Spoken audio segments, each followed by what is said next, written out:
for the masses. Headline edition, July 8, 1947. The Army Air Forces has announced that a flying disc has been found and is now in the possession of the Army. If the game is rigged, change the game. Game changer.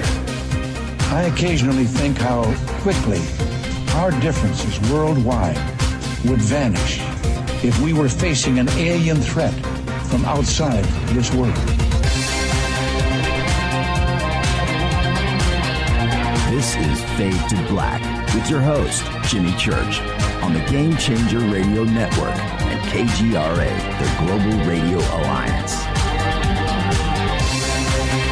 I need your help to get to the year 1985. You are listening to Fade to Black with Jimmy Church on the Game Changer Network.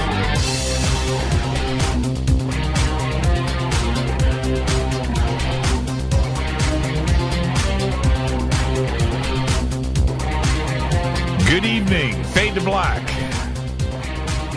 bespoke radio for the masses. Yeah. How you doing? It's Monday, December 17th, 2018. 351 days into the new year, just 14 days left. Wow. We are live. We are live from a bunker somewhere in the middle of beautiful downtown Burbank, California. And I would like to welcome everybody listening all around the world, all across the United States. Hither and thither, to and fro, back and forth, up and down, east and west, north and south, far and near. This is Fade to Black for KJCR, the Game Changer Network, and KGRA, the Planet. I am your host, Jimmy Church. What is cracking, everybody? How you doing? That's it. It's Monday, another week here on Fade to Black, and tonight, very special guest, Tracy Ash is with us live from the United Kingdom. Tomorrow night, it is Daryl Sims, the Alien Hunter. Wednesday night, it's Richard Bleepin Dolan, and he will be our last guest of 2018, as it should be. Thursday night is another Fader night with Teresa Yannaris and Divine Frequency on the airwaves, followed by open lines all night long. Now, so, yes, Richard will be our last guest for 2018, and it's just the way the schedule is falling into place here. Because right after that, we have Christmas Eve and Christmas Day. We are not broadcasting on those 2 days, of course not. And then Wednesday night is our party in Hollywood at the Rainbow Bar and Grill. More on that in just a minute. And then the day after that is Fader night. So we will broadcast Fader night, but no guest, right? Okay, so there you go. Then we fall into the weekend. Rita and I head off to Las Vegas, Las Wages. We go out to Las Vegas where we will spend New Year's out there, and New Year's Eve and New Year's Day. We are back on the 2nd, and I don't know if we're going to broadcast on the 2nd, but we're definitely going to broadcast on the 3rd, which I think is Thursday night, and that'll be a Fader night. We haven't determined if we're going to do a show on January 2nd yet. We'll figure that out. So, which falls into Richard Dolan is our last guest for 2018. Okay, so that's just the way the schedule works out. All right, and there you go. But we will have Fader nights, and that's the way that it's fallen into place this year. Okay? All right, so that's it. Here we go. I can't believe it. Just 14 days left. It's unbelievable. And I don't think, and I had to, I talked about this with Rita. I never have, Rita, we've never been in Vegas for New Year's. So this is our first time out for us, and I can't wait for that. That should be a pretty fun New Year's Eve. There you go. Okay. If you're going to be in Vegas, let us know, by the way. We'll be out there for, I think, 4 days, something like that. And if you're going to be out there, let us know. Okay, maybe we'll run into each other on the strip. Okay, on Stellar.com. That is our social media venue of choice. On Stellar.com. Come and hang out with us over there. On Stellar.com. Register. You can use my promo code Jimmy. Register over there. Send me a friend request and hang out. Message me. You can do whatever you like. Write an article. Get noticed and share the knowledge over at onstellar.com. Twitter is at JChurchRadio. And I just tweeted right before the show. And then Facebook and YouTube and blah, blah, blah. Just go to jimmychurchradio.com. Follow, like, and subscribe. I just tweeted right before the show.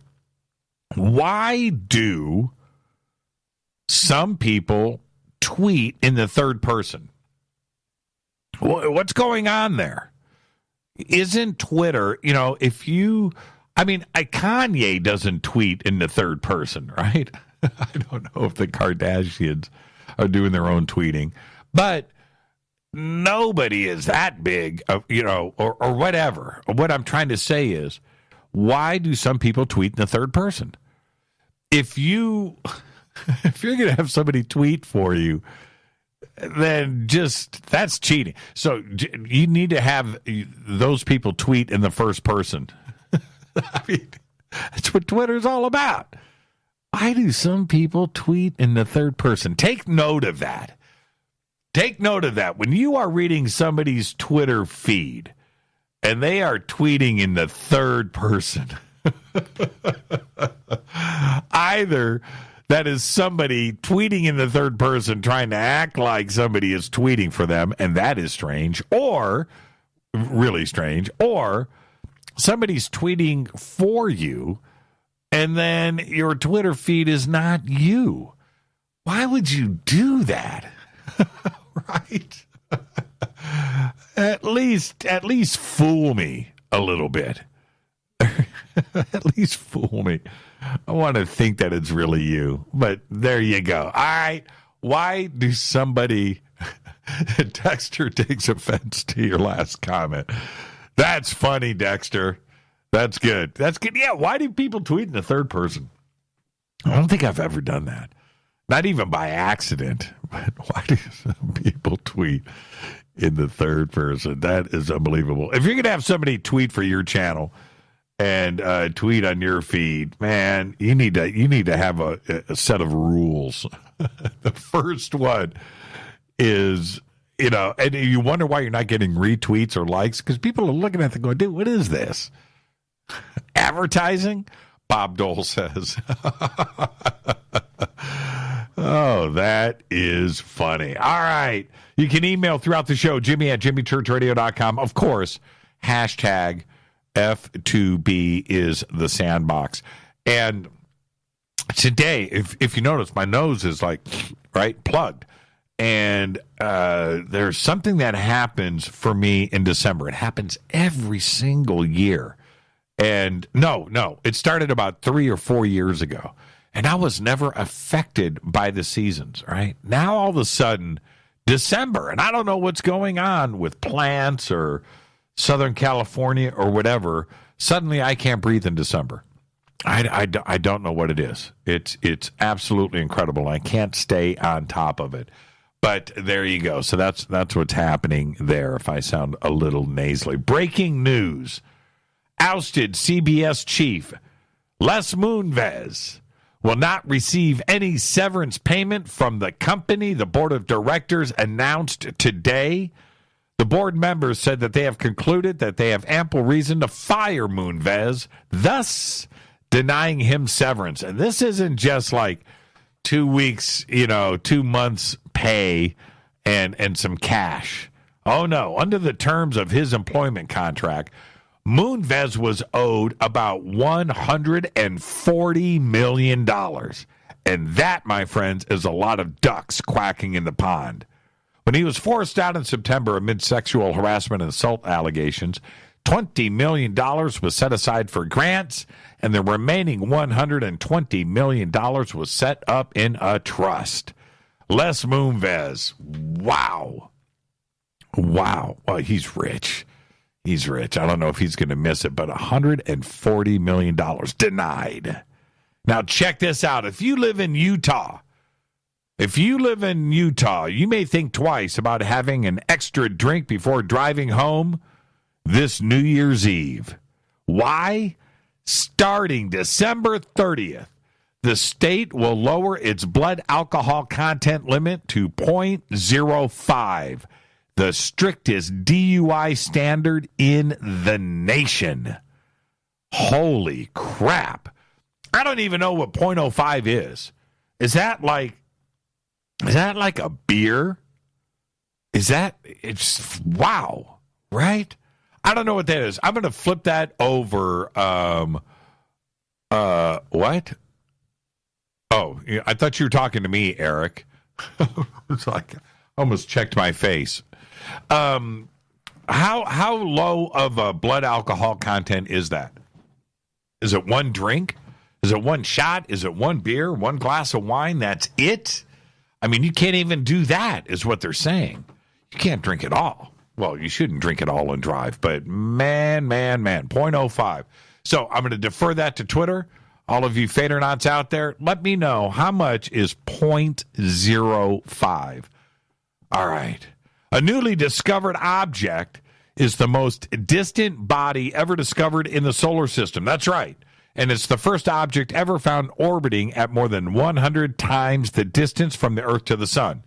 The discovery team nicknamed the object Far Out. And its provisional designation from the International Astronomical Union is 2018 VG18. Preliminary research suggests it's a round, pinkish dwarf planet. The same team spotted a faraway dwarf planet and nicknamed it the Goblin this past October. The research team is scoping out these ultra-distant objects to search for the gravitational influence of the supersized Planet 9, also called Planet X. That's what they're looking for. They're finding these far distant objects and planets and the gravitational pull on them. They're going to find Planet X, Nibiru. Now, this guy here called Far Out, and they should stick with that name, by the way, Planet Far Out, is a 1,000-year orbit around the sun. 1,000 years. Think about that for a second. Nibiru, Planet X, Sitchin, Anunnaki, right? Sumerian text. We're getting close here, folks. All right? All right. More than 300 women. Now, I need everybody to sit down and listen to what I am about to report on. More than 300 women have accused Brazilian faith healer John of God of sexually abusing them. This is according to Brazil's state media agency, citing the Department of Public Ministry. And a court ordered his arrest earlier today, and he is now in jail after a long negotiation to surrender. The women from countries around the world were seeking spiritual healing, and at least 335 people have contacted the Department of Public Ministry with accusations and have received 15 formal complaints so far. John of God in jail in Brazil. This is a breaking story and very fluid, and more on this as it develops. Now, I mentioned earlier, next Wednesday, December 26th, the day after Christmas, Fade to Black is having our annual holiday party at the world-famous Rainbow Bar and Grill on the Sunset Strip right here in Hollywood, California. Now, start making plans now. Okay, come and celebrate with us. And, it's no admission, right? There's no door. Just come on, say Fade to Black. Come on in, cash bar. Dinner is on you, but the Fadernauts are all going to be there. We're going to have a lot of researchers and authors from around the world in Los Angeles. They're all going to be there. Maybe some famous musicians are going to come by and hang out because it is the Rainbow Bar and Grill. Okay, now we've got everything posted up there on Twitter.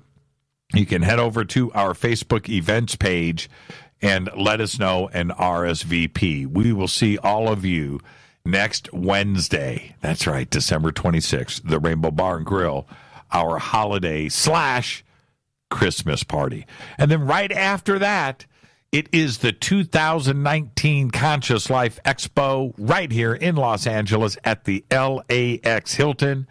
This year we are celebrating the 50th anniversary of Chariots of the Gods with Eric Von Daniken, and I will be hosting the panel, the Ancient Aliens panel with Eric, Linda Moulton Howe, Jason Martell, Billy Carson, and David Wilcock. You want to come out. Now, that panel with Eric, the 50th anniversary, will be Friday night. You have to get tickets for that, and all you have to do is go to consciouslifeexpo.com for a full conference schedule, tickets, lodging, all of that stuff is right there. There is a banner for CLE at jimmychurchradio.com. All right, now let's move on. Don't forget to subscribe to our podcast. It is just $2 per month. Go to jimmychurchradio.com and click on the podcast banner.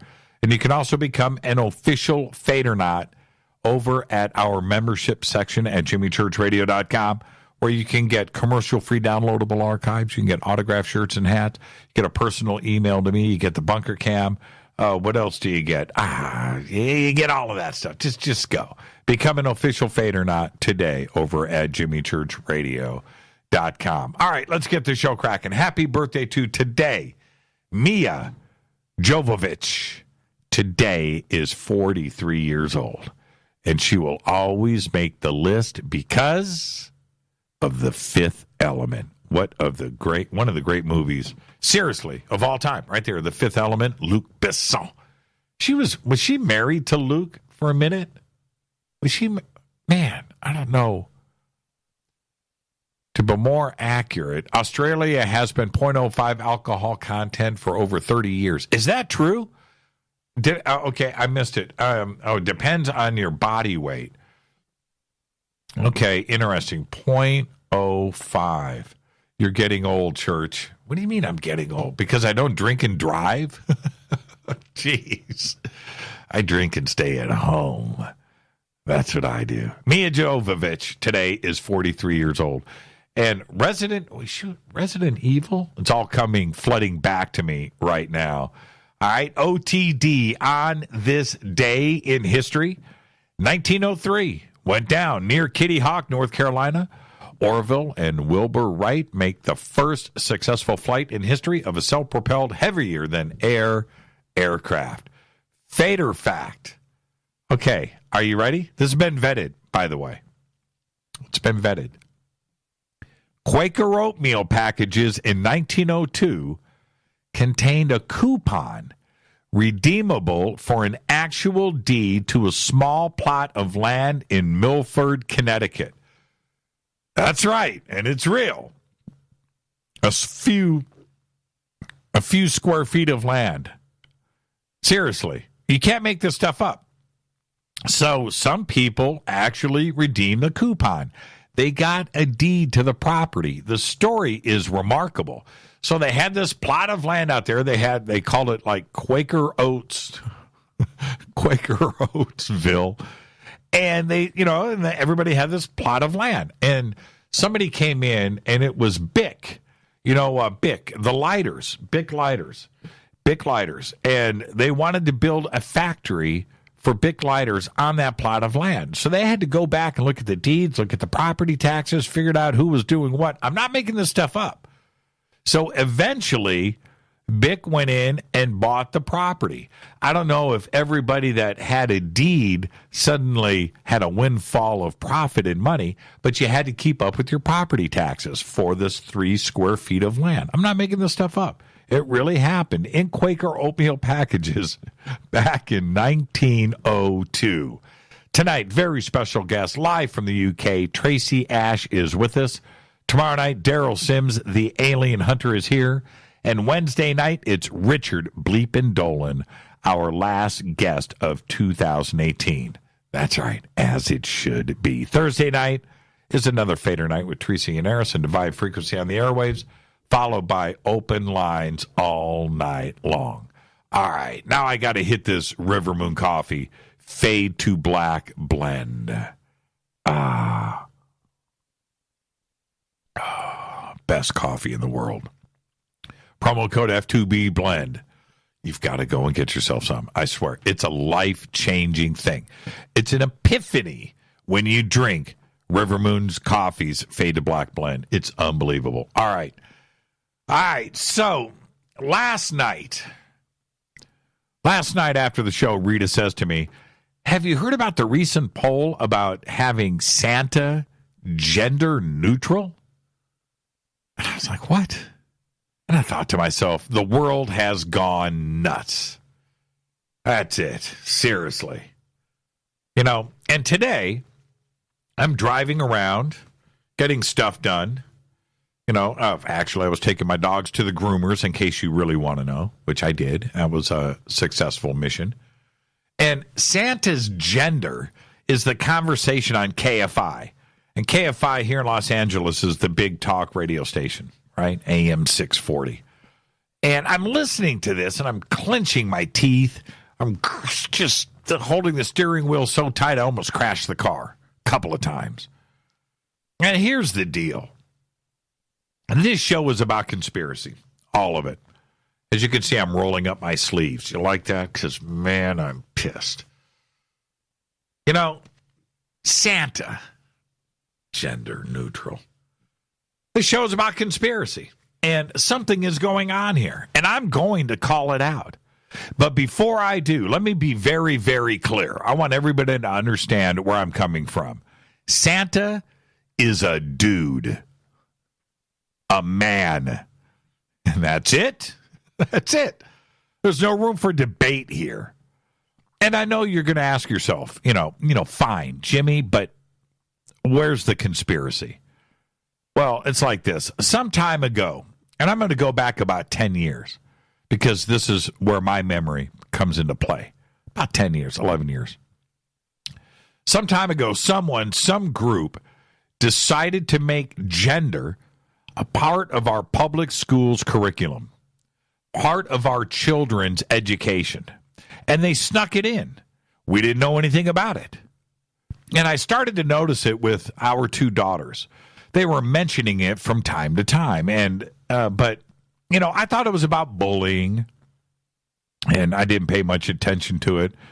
Be respectful to others and everyone, even if they may seem a little different from you. And, I was cool with it. It made sense to me. And then about 4 years ago, I started to help my kids out with their college stuff. I'm looking at their tests and quizzes and papers, helping them cheat, that kind of stuff. I'm kidding. And I noticed that no matter what class, no matter what, math, law, science, English, whatever, all of it had some pretty crazy offensive stuff in these classes about gender. All of it. And stuff like, and I'm not kidding here, stuff like, okay, so you've got one gay, one lesbian, one transvestite, and one gender neutral prostitute traveling at 60 miles an hour to, and I'm like, what does this have to do about math, right? And I almost lost it. To the point where today, you have to understand, it's everywhere in our public school system. We have a whole generation now, 10 years in, that are knee-deep in it. They have been taught. And right now, there is nothing that you can say or do to them. You can't. The damage is done. They learned it in school. Can you unteach them? No, you cannot. Now, and you probably, this is the clincher, you probably didn't know anything about it. You didn't know. Now, check this out. An actual college-level assignment. Listen to me. I read it myself. And it was, dress up in something that you are not. Any gender or sexual preference, and go out in public. And then write an essay on how it made you feel and how others looked at you or made any comments. What? Are you kidding me? Now, don't ask me what this has to do with math, science, or English, but it was real, and it was for a grade. I am not joking. Now, sure, you've heard about the bathrooms a little bit here and there, but the full extent of it and how far it has gone, you haven't heard a thing. And you have to ask yourself, why? That's the conspiracy. What's the end game here? Look, it's very simple. Whatever and my background and where I have been and the things I have done in life, there is nobody out there more do your own thing because I have, right? But it's very simple. Whatever you have down there, whatever you have down there, that's it, right? That's it.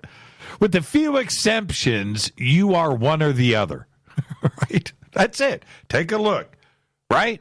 Now, whatever your personal beliefs are, that's on you. I don't care. Go for it. But for all the love that is holy, do not bring your personal stuff into the Santa question.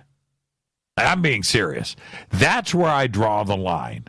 Now, in this poll, 4,000 people were asked about this. 4,000 people polled. Over 700 said that Santa should be gender neutral. Now, I know that it's just a poll, and polls can't be trusted, but that is not the point. The point is that people are talking about it. Now, you would think that you would be hard-pressed to find 700 people in the entire United States to say something as stupid as this, but not 700 out of 4,000. Scary, isn't it? Whatever the big crazy conspiracy that is going on, I don't know. But it has been successful. Me, personally, whatever or whoever you think you are or whatever you want to be is all good. That's fine. Have at it. Live the life that makes you happy. But we have worked long and hard. People have died for freedoms, for equality. Let's not take things in the wrong direction for the wrong reasons. And let's keep Santa out of it. I don't want you influencing my Santa. I'm not influencing you. Santa, Saint Nick, based on a male, a real person. Dude, he's not gender neutral. Keep Santa out of it. And what about Mrs. Claus? Oops, right? Does she have a say in this? Yeah, that's right. I said she. And just the fact that I have to point that out is all the proof that you need that this conspiracy is working and it's gone too far. And you didn't even know that it was going on. That's the success. That's just the way they want it. Seriously. All you have to do is sit down with your kids, whatever their age. Ask them what's going on. Take a look at their homework, their tests, their quizzes. Ask them what's being discussed in class today. It'll blow your mind. And it makes you wonder who made these decisions. They should have polled the parents 10 years ago and asked them what they want taught in our schools. And that would be a game changer, wouldn't it? So, here's what's next. We have men's and women's prisons, right? Well, if you're incarcerated or about to be, contact your attorney right now and demand a gender-neutral cell, a bathroom. Hell, don't even stop there. Demand a whole gender-neutral prison. There you go. Now, what about the men's warehouse? I'm so brainwashed right now I can barely say it. It's just so wrong. How dare they have a name like that? It should be called the They Warehouse. Then Santa could shop there too. Seriously. All right. Tonight, Tracy Ash is live with us all the way from the UK. Tomorrow night, Daryl Sims, the alien hunter, is here. And Wednesday night, it's Richard Bleepin Dolan, our last guest of 2018. Thursday night's another Fader night. I am your host, Jimmy Church. I'll be right back with tonight's guest, Tracy Ash. Stay with us. We'll be right back.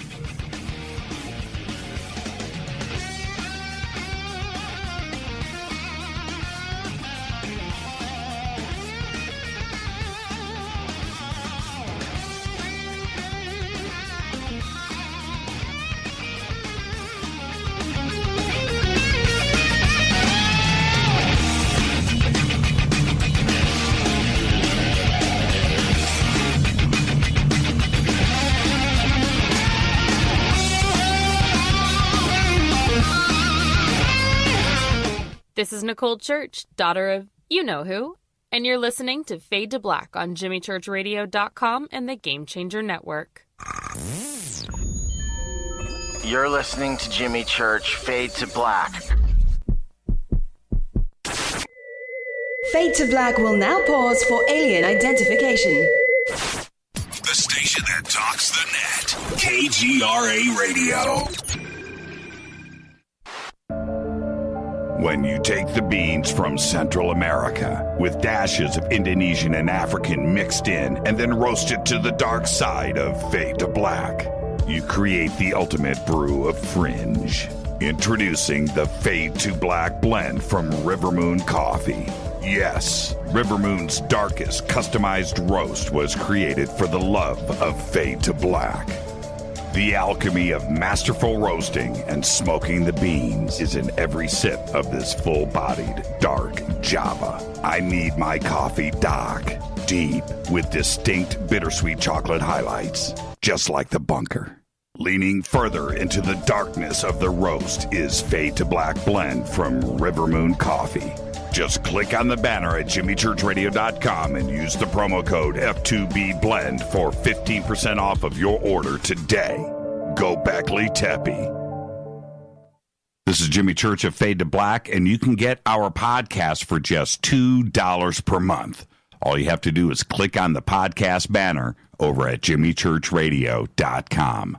Hi, folks. It's a holiday season with hope in the air. Things to look forward to and no time for despair. Health can be a challenge, and so can the mail. So Get the Tea wants to help you by giving you a sale. Buy 2 months of Super Tea and get 1 month for free. No limit. That's buy 2 months of Super Tea and get 1 month free. That's a savings of $35. Where? GetTheTea.com. That's GetTheTea.com. Scroll down on the front page and find the Buy 2, Get 1 free ad. Click it and save. Orders over $100 get free shipping. Send the gift of life. Change tea at GetTheTea.com. We have many, many non-GMO organic supplements just waiting for you. This holiday season, enjoy health and Thanksgiving with GetTheTea.com. Want to call us? 928-308-0408. That's 928-308-0408. GetTheTea.com is a proud sponsor of Doing What's Right. That's GetTheTea.com. 9 out of 10 geneticists agree. Fade to Black is not your father's radio show on the Game Changer Radio Network and KGRA, the planet. Do you want to lose weight but have no idea where to begin? The Fast Start Diet, a 3-day weight loss plan, is the answer. 3 days of nutritionally balanced, calorie-restricted meals delivered right to your door. No shopping, no measuring, and no cooking. Everything is prepared for you and ready to eat at home or on the go. The Fast Start Diet has all the amazing benefits of intermittent fasting without starving. We've helped thousands of people who have struggled to reach their weight loss goals. Isn't it time we helped you? With the Fast Start Diet, you'll lose weight and feel great. Find Fast Start Diet on Amazon or go to faststartdiet.com and use promo code TALK to get 10% off your first box. And as a special bonus, Fast Start will include their #1 rated Lipo3 appetite suppressant spray free with your order. This is Jimmy Church. And whatever your diet plans are, do what I did. Go to faststartdiet.com. Hi, this is Rob Reiner from Anvil, and you're listening to JimmyChurchRadio.com. What's up? I'm Chris. What up? This is Kyle Manson. You're listening to Jimmy Church Radio.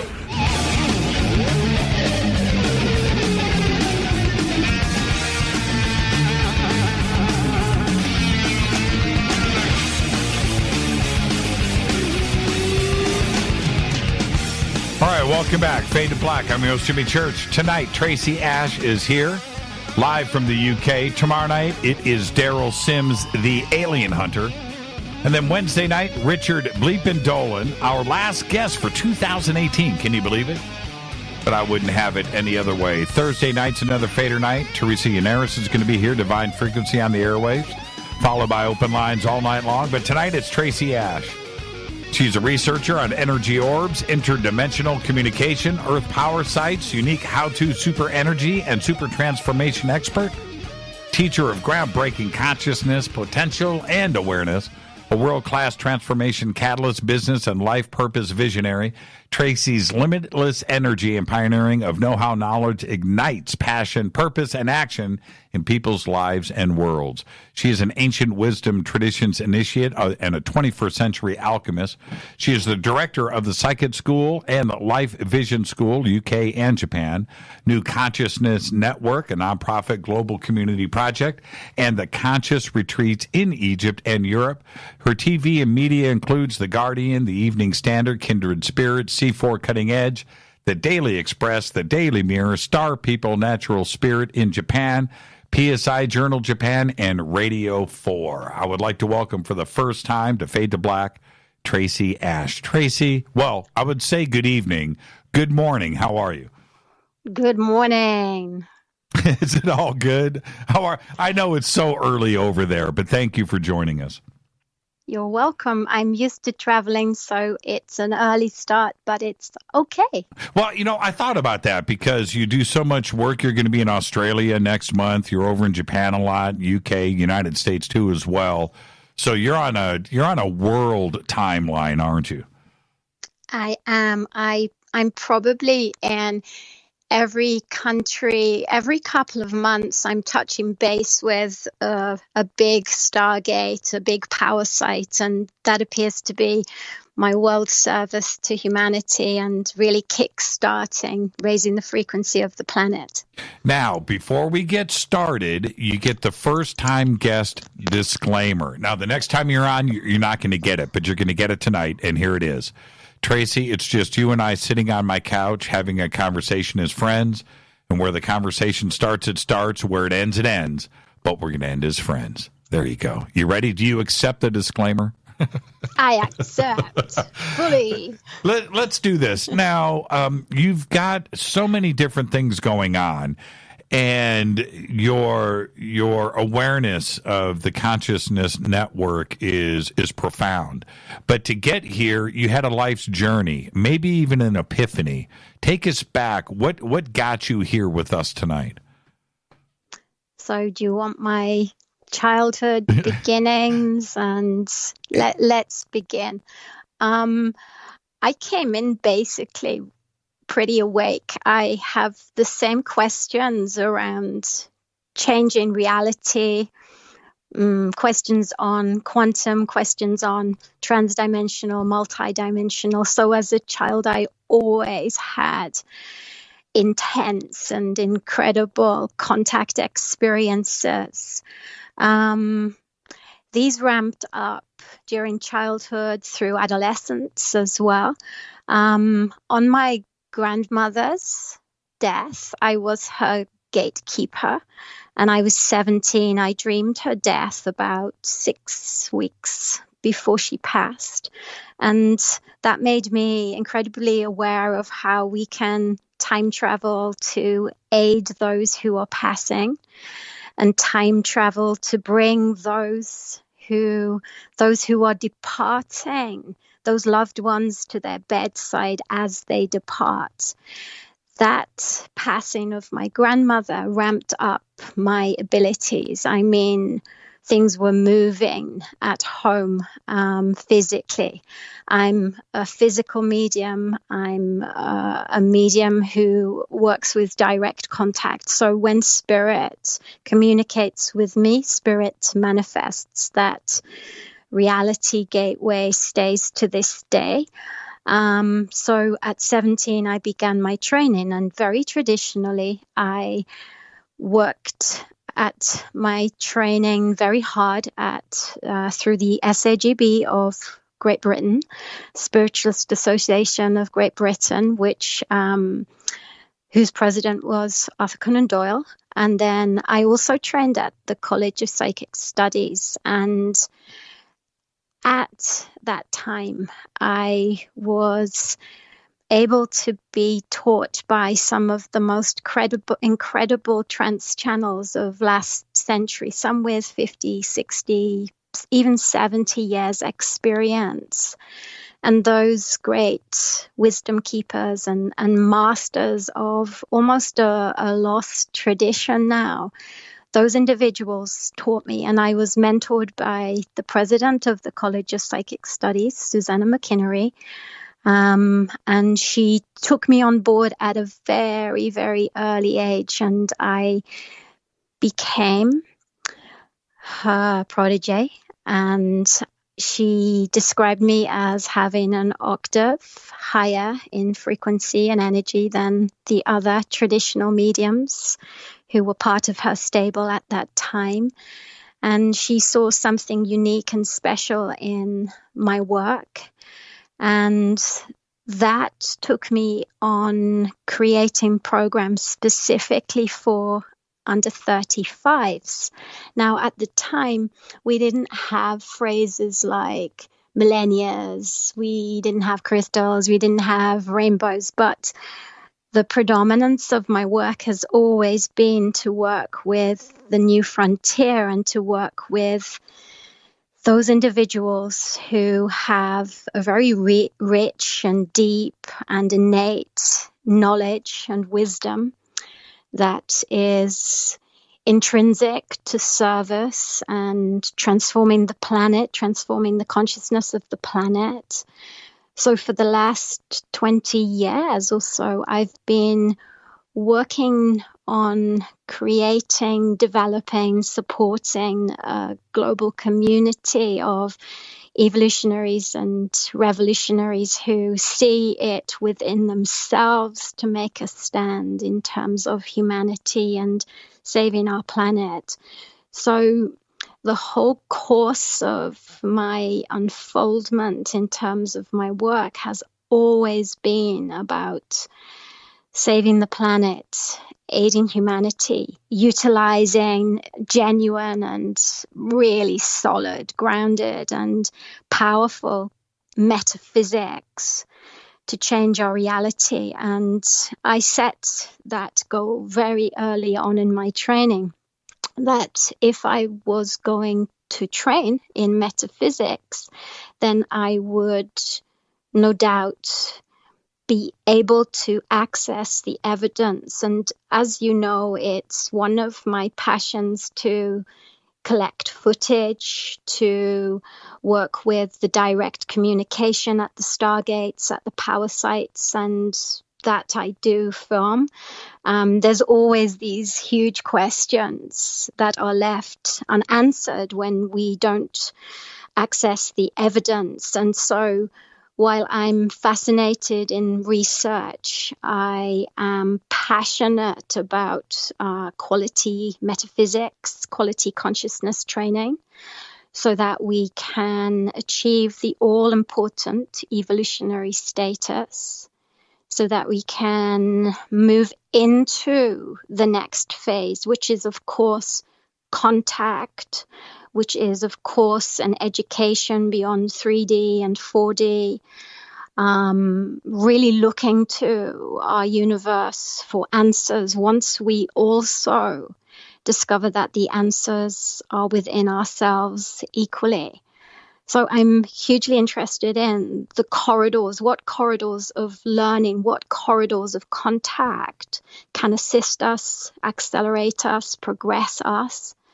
And so deeply connecting with these sacred experiences, high frequency, groundbreaking, biblical often experiences, and what happens not only to me when I am working at stargates or in communication with contact, but what happens with those I am training, I am guiding at ancient sites.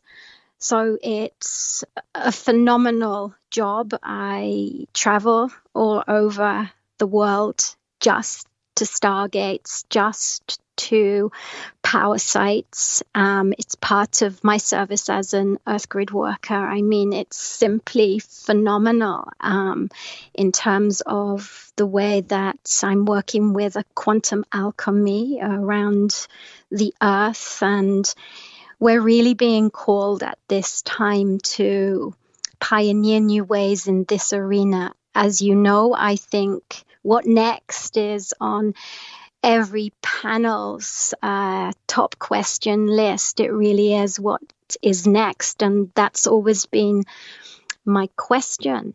How do we take it into the what's next? And that means we must always be divinely and sacredly guided, and we must always be connected, and we must always question and reset the ego and the limitations that we set upon our reality based in our beliefs and our knowledge bases as well. So I can go on and on and on, because so many different areas are so interconnected, and such a profound part. All of the mechanics of the various different areas come together in my work. I don't just specialize in one area. I'm an evolutionary. I'm a new frontier teacher. I'm working with quantum mechanics because we have to solve the false matrix. We have to solve the false timelines, and that's what I'm hugely passionate about and hugely awake about too. You mentioned some of the sensational parts of this. We all love to hear those stories. So I want to back up for just a second before we start to move forward, because you mentioned when you were 17 with your grandmother's passing that it started to become physical, that things started to move around the house. Was that the first? What moved around the house? What happened there? Well, when grandmother passed, we experienced a lot of physical activity, and my grandmother was by my side nonstop. And because of the nature of my childhood, this isn't something that was shocking or new. In fact, it's something that most of us experience in my family. I actually come from the north of England, and we live on the parameters of the Roman wall, which, as you know, is an immense boundary for the ancient knowledge of Egypt. And I spent my childhood growing up playing on the Roman wall and being connected with spirit, being awake as a medium was something that is part of my childhood, is part of my whole family's experience. So based on that experience, I had no question that my service would be in this arena at a very early age. I suppose I'm adult indigo, but more than that, I'm an individual who is simply wired in a metaphysical way, in a quantum way, which means I learn differently, I experience differently. This is the path that was chosen for me. So my first initiation, of course, was at 17, and it inspired the most incredible journey. And when you started to see these objects move around, was that an indication to you that there was, I mean, you already knew that there was something else to the world, but when... Absolutely. Right. I mean, there's prophecy. I had prophecy. I was able to do readings for individuals. I was always able to read energy and read the consciousness behind the words, etc., etc. I was able to experience telekinesis. I was able to experience prophecy, telepathy, clairvoyance. I had all of these gifts inbuilt. These weren't gifts or technologies that I had to sit in circle to develop or sit in training to develop, I already had an incredible stable of gifts that you would place in that PSI range. And in terms of my work today, I work hugely through biology, through the heart, through the mind, and I don't work with one particular technology dominantly. So I had many awakening experiences connected with these gifts, connected with these technologies. And of course, my sacred destiny is to pursue the unfolding of these gifts. So 17 was the gateway, and 17 was the gateway that I stepped into to commit myself to my purpose. There was no other path that I really deeply wanted to pursue. I was also at art college at the time, but even within the context of that, the drawing skills that I was developing was all part of that inner world development, the imagination, visualization, being able to work with trends, etc., because I was also a design student. So there have been so many various components of my life which have given me that nod in terms of we're taking you to the development of metaphysics. And I committed wholly. And I mean, this is not just a special interest area of mine. I see the way that we have been manipulated, everything that we experience in our lives is metaphysically experienced, whether we are being hijacked in terms of the wound, the false matrix, etc. These exchanges are all frequency. So from the development of my training at 17, I've been deeply connected and dedicated with metaphysics to reset our consciousness, to reset our reality. And with that comes the immaculate metaphysics and the immaculate information, the immaculate guidance, the immaculate experiences.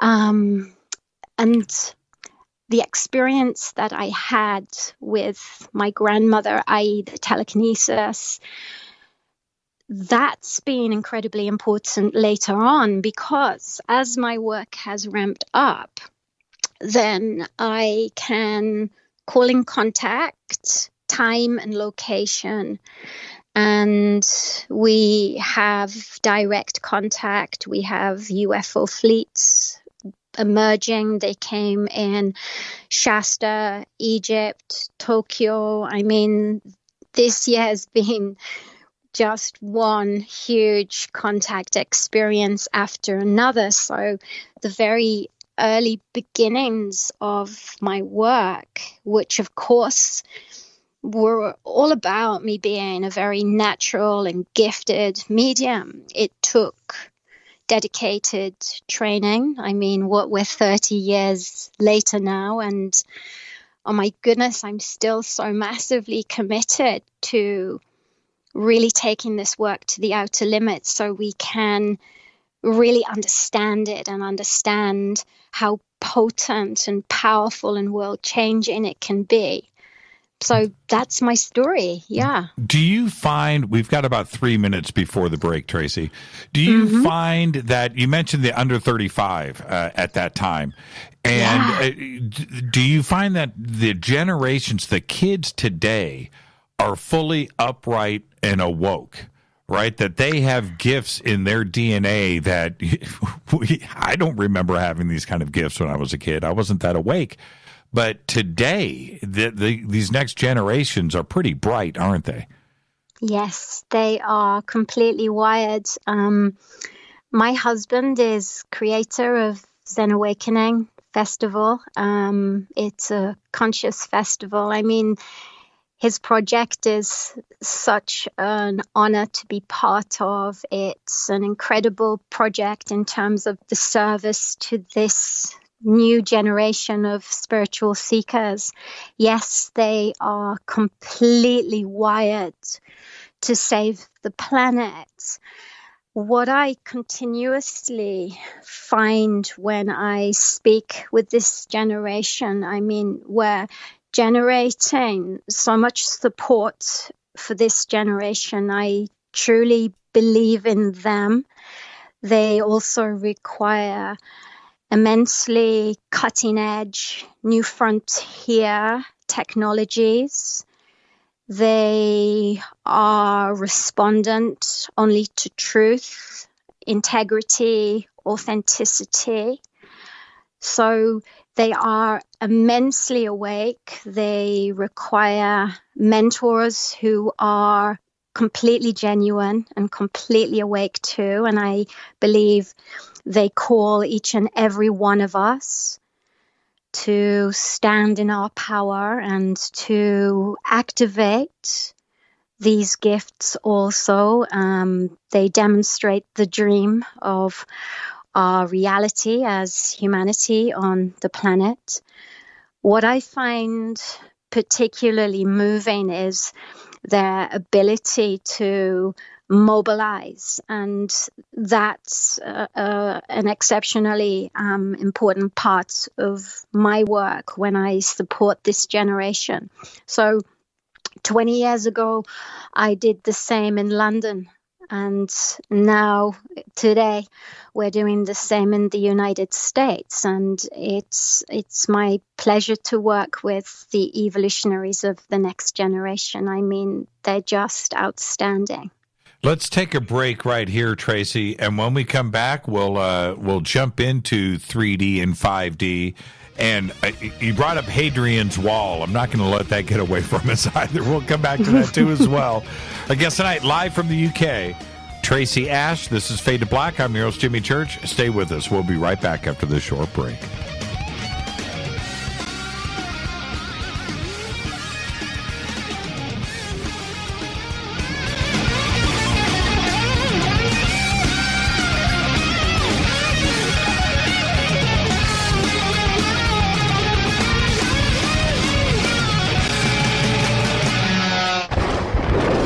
This is Fade to Black with Jimmy Church on the Game Changer Radio Network and KGRA, the Global Radio Alliance. This is KGRA Digital Broadcasting Station, Salt Lake City, Utah, Van Buren, Arkansas.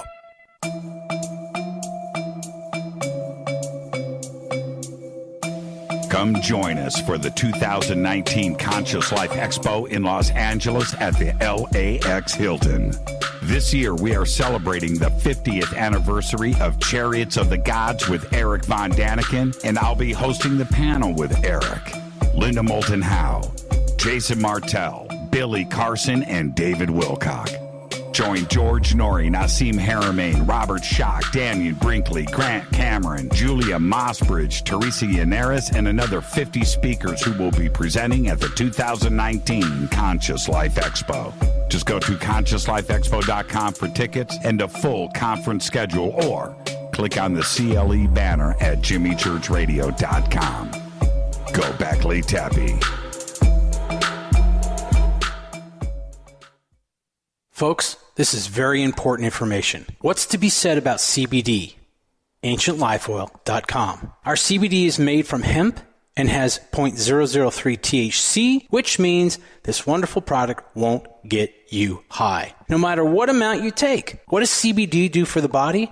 My hands are tied, but you can Google CBD benefits and be astounded. When you're finished reading, you'll want to log on to AncientLifeOil.com. That's AncientLifeOil.com and purchase. Life is good when you feel good. People are tired of pain. People are asking for non-GMO organic products to help them with you fill in the blank. Legal in 49 states, and again, our CBD is made from hemp. Ancient Life Oil is about helping people one by one by one. If you wonder how good the product is, the CEO takes it every day without miss. AncientLifeOil.com. That's AncientLifeOil.com. Have a great day.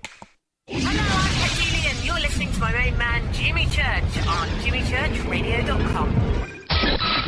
Hi, this is Ray Hobbs here, repping the planet, and you're listening to my good friend, Jimmy Church, Fade to Black, on the Game Changer Network and the KGRA digital broadcast station.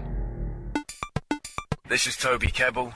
You're listening to jimmychurchradio.com. Don't hurt me, Jimmy.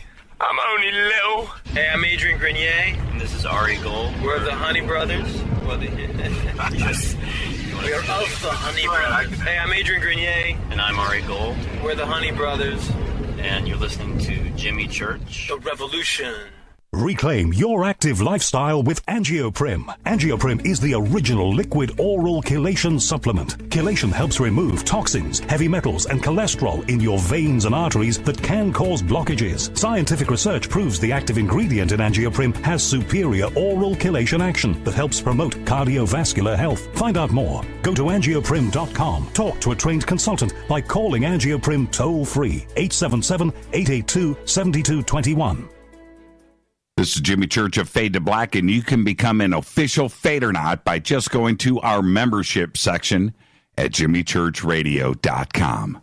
Hey, it's Grace. Can we talk about something serious for a minute? Your age. Getting old has its perks. But remember, being a few years younger, you know, your hair was thicker, you didn't have so many wrinkles, that extra weight wasn't haunting you, and you just felt better. Well, we can't turn back the clocks and go back 10 or 15 years, but you can start feeling and looking 10 or 15 years younger with Nature's Youth RSF. It's a doctor-formulated daily supplement that helps your body maintain its peak performance and fight the aging process. Imagine sleeping better, looking better, and feeling better. See how Nature's Youth RSF has helped thousands of people just like you at nature'syouth.com. nature'syouth.com. Imagine how it will feel when your family and friends are asking you what you did to look so good. Your secret will be Nature's Youth RSF. It's time to start looking better and feeling better. Learn more and order your Nature's Youth RSF at nature'syouth.com. That's nature'syouth.com.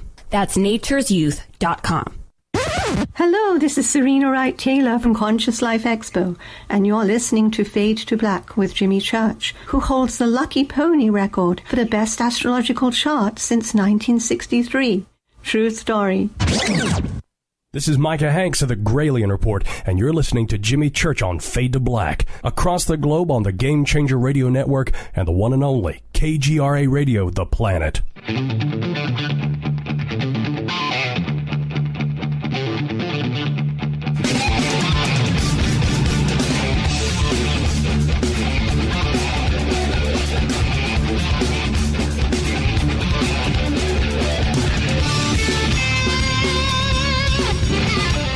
All right, welcome back, Fade to Black. I am your host, Jimmy Church. Tonight, our guest, live from the UK, Tracy Ash, is with us.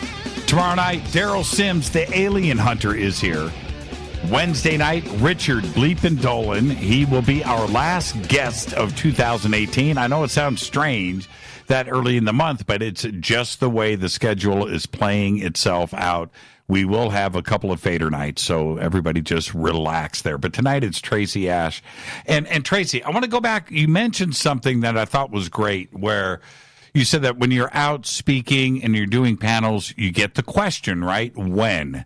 Yes. What's going on? And I have had so many emails and comments about this that it's very simple. Jimmy, I'm sick and tired of waiting for this 5D thing. Is it going to be this year? What is going on? I'm about ready to give up, right? So what can everybody expect? Is this something that's going to happen all at once? Or is this a personal thing? What's happening there? Okay, I'm just going to retrack on something you mentioned earlier about the new kids. You know how the new kids are like totally configured, their game changes, their reality changes. No doubt. So those kids operate on an entirely different frequency, just as I do in terms of my metaphysical training and my commitment to ability. I want to go back to you in terms of what you described. I can say, for example, train you so you are reset. And what needs to happen is where we have particular aspects of programming, there are frequency distortions, consciousness distortions that impact our reality. So we enter into quality training, and then that resets us so that we are in resonance and resonant with this new quantum generation. And that is where we can consciously accelerate. So when I embark on training individuals, there needs to be a free will activation, pursuing of that particular gateway of reality. So in many respects, even in terms of my own training, my own practices, we must dedicate to practice. We must, of course, be hugely inspired by research, but we must not cling to the words of our researchers and experts. We're all part of creating a genuine shift if we choose it and take responsibility. So these are critical times, as you know, so do not wait. I believe, for example, this is why I take people on sky watches, because even when we perhaps are not so inspired to meditate, to dedicate to meditate and really untangle ourselves from false matrix and programs that are associated with the 3D timeline, the hijacks of our day-to-day lives must be also solved so that we can enter into this transition also. So it's quite a battle currently in terms of how we pursue Ascension, 5D, sacred reality, and how we continuously solve it as we move through our lives, as we move through the many gateways of reality that we experience on a day-to-day basis also. So there are many different factors.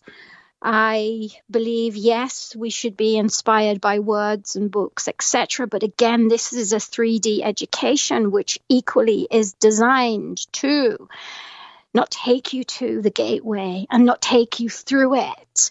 So contact experiences, stargates, power sites, being trained by individuals who are in that quantum, in that 5D, in that sacred destiny.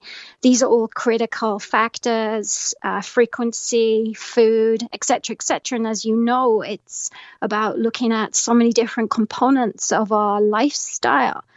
Moving away from the superficial, spiritual stuff, the technologies that are low impact, no impact, and really getting into the totally solid, grounded, authentic consciousness training.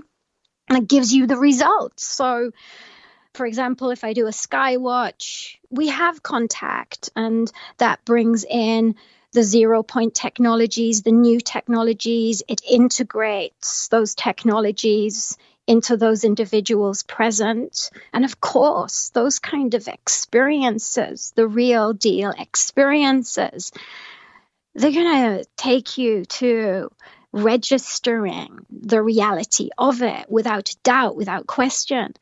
So in terms of the prophecies, in terms of the information that I receive through my constant journeys to power sites, my constant journeys with the extraterrestrial intelligence that's assisting my work for this great shift and awakening that's happening on the planet. I mean, we are being aided, there is no doubt. And what I did in April, I had a massive contact experience at Shasta. I mean, a whole fleet emerged.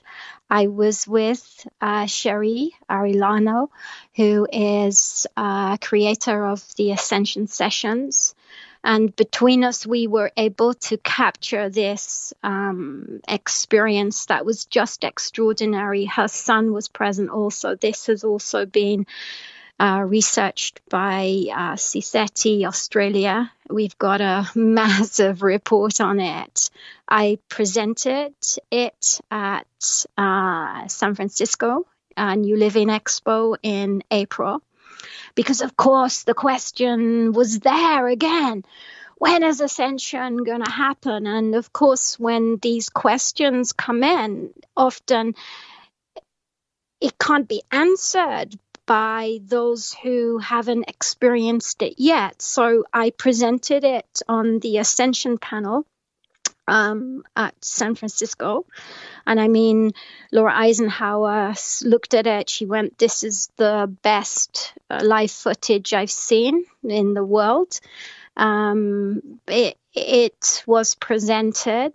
I'm dedicated to obtaining the proof that we all need in this arena. And the work that I do is dedicated to exactly that, Jimmy. I do not wish to offer any services, any training to individuals without seeing remarkable results. And the training programs that we offer, we have AIMS, which is a newly launched project. AIMS is Ancient Intelligence Mystery School. I mean, I work off my past life memories as regards to mystery schools. I'm a Sufi initiate as well. Yeah, let me jump in there, Tracy, really quick. Yes. This is a good point to ask. The ancients seem to have achieved 5D. And they were there, the Hermetic schools, the mystery schools, they made the transition, and then it somehow went away. And now we're trying to get back to where the ancients had already achieved and had already gotten there. Why did we lose it? Why were we at 5D at one point and just let it go?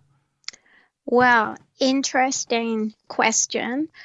I believe that our sovereign right currently on the planet is to live on sacred earth, live in sacred destiny. I believe there's a huge ascension cover-up. And if we look to the stargates, the power sites, the grid all over the planet, there is evidence today, and I believe this is where contact is going to show up and is going to become more available through the stargates. But what we need to do is we need to solve the false matrix. We need to solve the wound because, of course, there are frequency distortions associated with that. So the gateways for so many of us are closed. And again, that's the manipulation of the false matrix and the enslavement, or even the perceived enslavement. So once we resume our connection with, for example, stargates, ancient sites, those stargates, those power sites are encrypted with the data, the reality gateways as they were then. And if we are directed at sites by individuals who are gatekeepers, then that will take us into not only stepping into the gateway, but stepping through the gateway of ascension. So it's hugely important as a guideline for your listeners that every mentor that you brush with, in terms of whether it's inspiration, whether it is training, the formidable frequency, read the frequency, feel the frequency of the mentor, of the researcher, of the expert, because that will indicate whether or not that individual is really there within the context of sacred, within the context of ascension. So we often fill in the gaps, the blind spots in terms of information, and even in our arena, there are areas within our arena where our own blind spots are filled with data that is and does need to be questioned, is questionable. So for me, I believe we must show up at the ancient sites. We must show up in training. We must direct experience. And it's very simple. If we are experiencing it, it's the real deal. If we're not, then we have to reset and we need to look to new corridors of learning, of inspiration. One thing we have, which is hugely important, is our sacred planet is the critical technology. It holds all of the data on all the timelines, is a huge resource. Remember the false matrix? It distorts your energy system. So you will be a little offset in terms of our sacred earth. So when we, for example, show up at sites, power sites, stargates, what I've also registered through my research is there is predominantly at these gateways, at ancient sites, Egypt in particular, I run about 8-9 tours a year in Egypt. My passport is, I think it's up to about 40 visa stamps in Egypt just over the last 2-3 years alone. So I'm constantly researching at these sites. I am not just an office-based researcher. What I've registered at all of the stargates that I visit is there is one mineral present which is hugely important in terms of taking us back into the sacred. That mineral is calcite. And calcite is seen in the solar temples. It was made, or it was the casing stone or the casing stones on the Great Pyramids. Calcite is present at Uluru. Uluru is another major stargate that I work at, and I'll be speaking and working at Uluru with a Cosmic Consciousness Conference. So we have this material. It's a dream material. It's a sacred dream material. It's a sacred reality material. Now, that material, when we begin to meditate with it, it resets our entire energy system, our entire consciousness. And so where the sacred feminine, where we cannot reach the void any longer, it reinstalls the sacred feminine, and it allows us to step into the void. So we're standing on that gateway, which is the quantum, which is the 5D, which is the sacred. And that takes us into bending, breaking all the rules of conventional 3 and 4D realities, the false matrix laws as well. Yeah, Tracy, what is the false matrix? So it's the reality that we find ourselves in that completely locks us out of our sovereign and sacred rights, our destiny to live on this planet as custodians, true custodians in metaphysical gifts, in sacred love, in relationships where we've walked with our flames and the souls that love us eternally. I mean, this is a completely different paradigms. So we unlock the false matrix is low frequency stereotypes, low frequency generic stereotypes, and all the attachments that we have to those low frequency values that debase who we are as a species on the planet. So that's what I seek to untangle myself from. And of course, you are the same in terms of the individuals you interview on your show. It's a big question, setting ourselves free, liberating ourselves as humanity, and liberating ourselves to love so that the next generation can stand in their sacred power and stand in their sacred power free enough to create the much needed solutions in the world. Well, so that they're not enslaved. Yeah, and why would they, that's air quotes, right? Why would they suppress the mystery school teachings and information for so long? What is it that they want to keep hidden?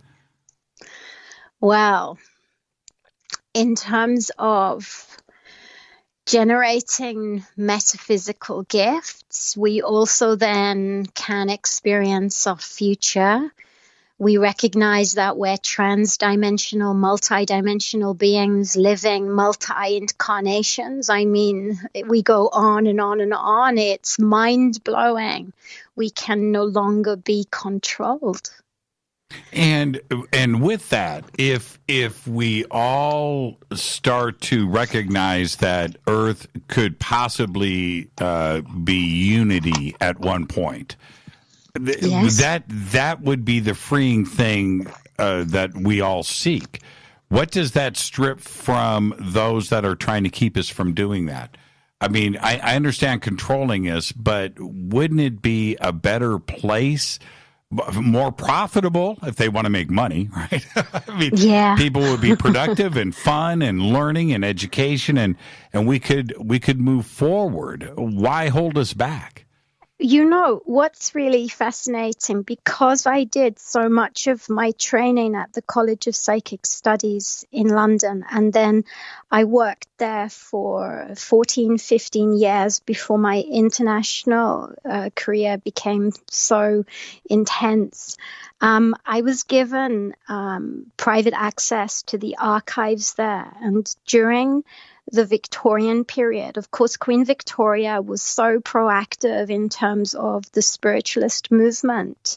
She had strong connections. The royal family had strong connections with the College of Psychic Studies, which is based in South Kensington. Whilst I had access to those archives, I was also able to see that there were massive connections with the elite, with government, with this particular arena. So at some point within the context of our journey with not only the mystery schools, but with the Victorian era and that profound emergence and interest in Egypt, which inspired, of course, the spiritualist movement. It inspired so many of the greats like Casey and Blavatsky and Bailey, of course. Mm-hmm. At some point, it becomes a critical turning point where that information is suppressed. And as you say, yes, it would be incredible for individuals to be up to speed within the context of their consciousness and powering in terms of their sacred destiny and engaging in life with great metaphysical gifts. So at some point in terms of the transition from the 19th century into 19th, 20th, 21st century, there is for sure a manipulation within the context of what metaphysical training means. And as you know, the elite institutions, they've always maintained their parapsychology departments, for example. So in terms of real training, the mystery schools bring back into balance sacred feminine and sacred masculine. Within the context of that means genius, human potential, because of course you're engaging with the potential of your intellect, the potential of your mind, and the huge capacity of the heart. Where we have the heart in its greatest potential, we also have great self-responsibility. And if you are a mystery school student and expert, you'll be aware that there's been a huge cover-up as regards to ancient Egypt. That takes me back into the 18th and 19th dynasties. It takes me right to Akhenaten, and it takes me into his teachings as regards to sacred love, sacred destiny, being guided by, of course, the priests, who I also believe were extraterrestrial guides on the planet. So we have these incredible gateways of knowledge that have been and can also exist right now here on the planet.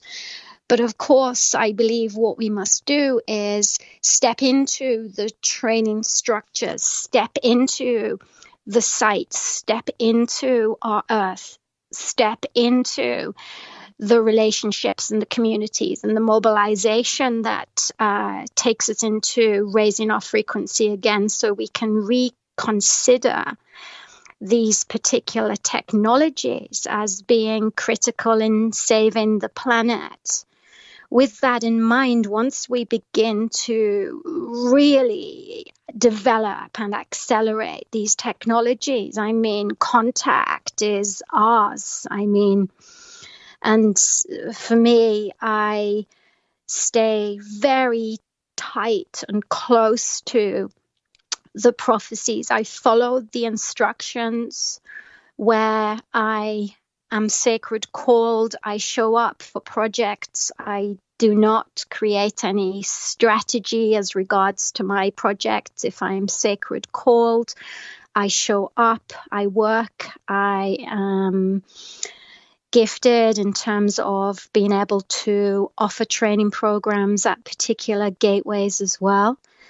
So these are all technologies, experiences that can unplug us from the false matrix. And that's what we must do, because each and every country carries its own unique collective frequency, its own challenges within the context of the false matrix, within the context of the elite agenda. For example, I do run a mystery school in Japan also, and that is held at the pyramids of Japan in a place called Asuka in Nara.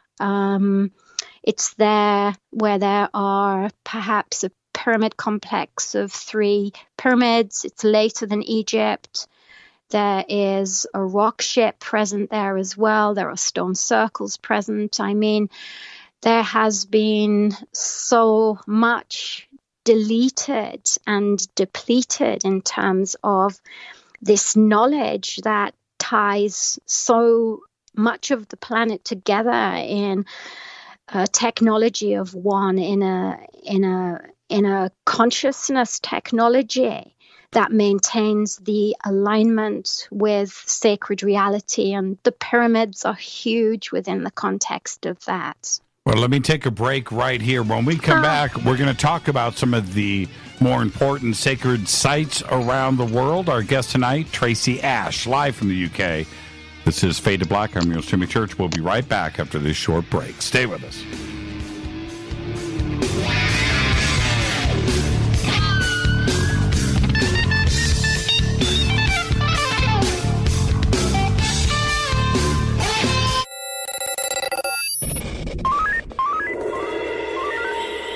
here. We listen to Jimmy Church. You're listening to Fade to Black. Always on the edge of the hottest alternative talk. Jimmy Church with Fade to Black. KGRARadio.com. ¿Qué tal, mis amigos? Yo soy Mario Carson, el tiburón, y los invito para que escuchen a mi buen amigo Jimmy Church Radio. ¡Claro que sí!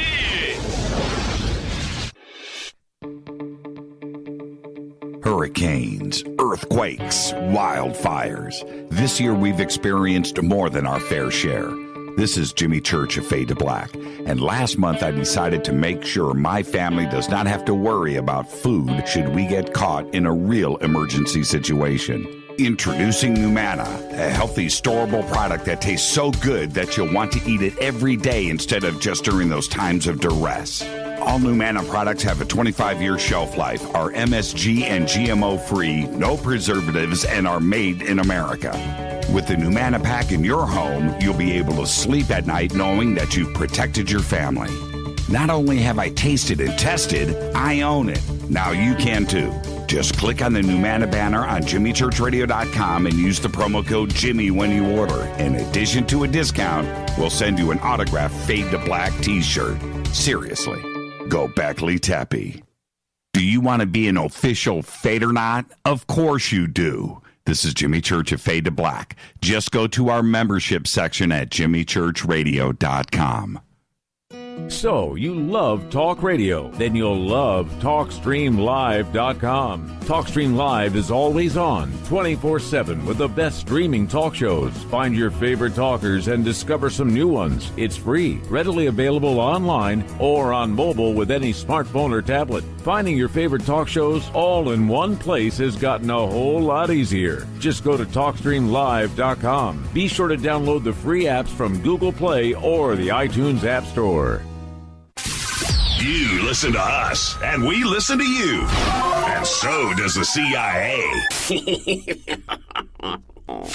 KGRARadio.com. If you have hard water, the lime scale not only leaves white spots, it clogs pipes and breaks down appliances, costing you hundreds of dollars in energy and wear. Eliminate lime scale and other water issues like brown staining and bad odors with HydroCare water products, available from Wave Home Solutions. Wave's affordable water systems don't use salts or chemicals. You'll love the way your water tastes, smells, and looks. Satisfaction guaranteed. For more information, go to bestwater123.com. That's bestwater123.com.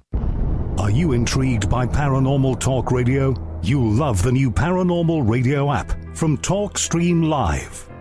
You'll find a great selection of talk shows covering UFOs, ghosts, strange phenomena, and much more. Download the Paranormal Radio app now and start listening to the very best in paranormal talk entertainment, including the network you're listening to right now, the Paranormal Radio app, free in Google Play and the iOS App Store. You are listening to Fade to Black with Jimmy Church on the Game Changer Network.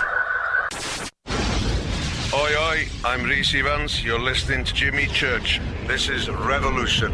The revolution will not be televised. The revolution is on radio. Ciao.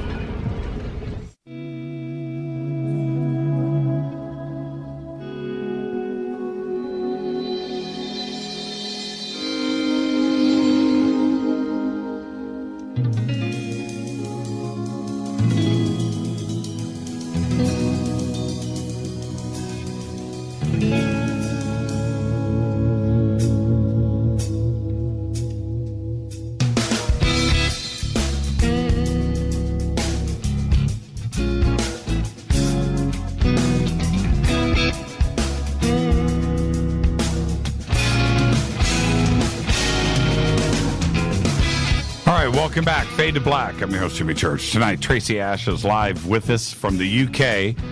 I want to remind everybody, this is our week. Tomorrow night, Daryl Sims, the alien hunter, is going to be here.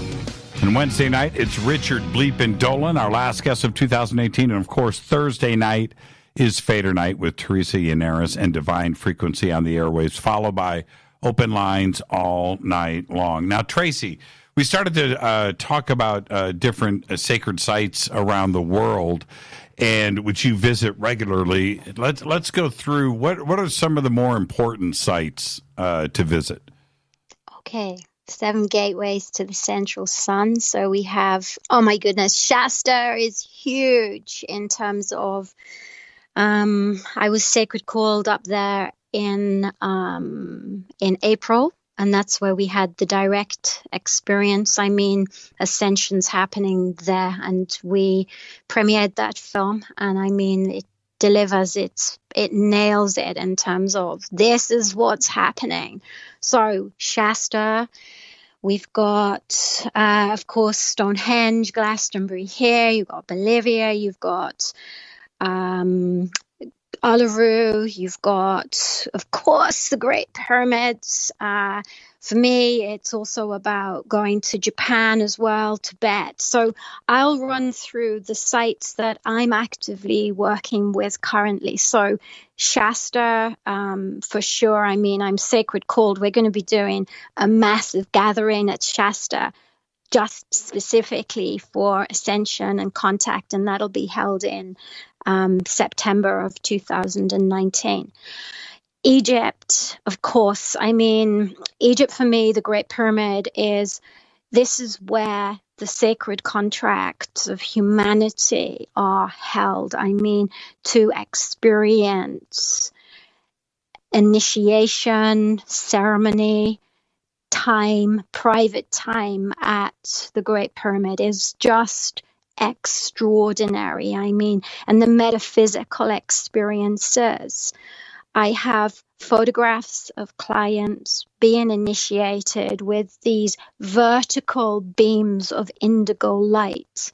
I mean, at Shasta, we have the films. In Giza, I run out of memory in terms of how many photographs, how many experiences we have that definitively prove Ascension is now. Where does this happen in Giza? Do you go inside of the King's Chamber? Are you outside at the Sphinx? Okay, let me run you through a couple of experiences. Yes, definitively in ceremony inside the Great Pyramid, in the King's Chamber and in the Queen's Chamber, because importantly, as we move up through the Great Pyramid in ceremony, the Queen's Chamber must be visited as a necessary requirement in terms of sacred alchemy, to reset in the sacred feminine, and then to ascend the gallery into the King's Chamber so that the sacred contracts can be accessed once again. Those are 2-hour experiences, and I privately hire those. What do you think? Let me ask you, what do you think the Great Pyramid was built for? What's its purpose? Okay, I'm an original keeper of the sacred contracts of humanity. I mean, the first time I went into the Great Pyramid for ceremony, I had a group with me, and I was completely blown away by the information that was being gifted, downloaded, channeled, and the communication. I was immediately able to access my past lives. Again, we got this time traveling theme that comes through. Rock solid ascension, rock solid sacred work, authentic and genuine mystery school work. I do work off a lot of triggers in terms of my past life memories as well. So many fragments of my past lives are rebooted when I'm at these sites as well. So in the Great Pyramid, yes. The previous experience, the experience I just had, I believe it was just in September in my trip with students to Cairo.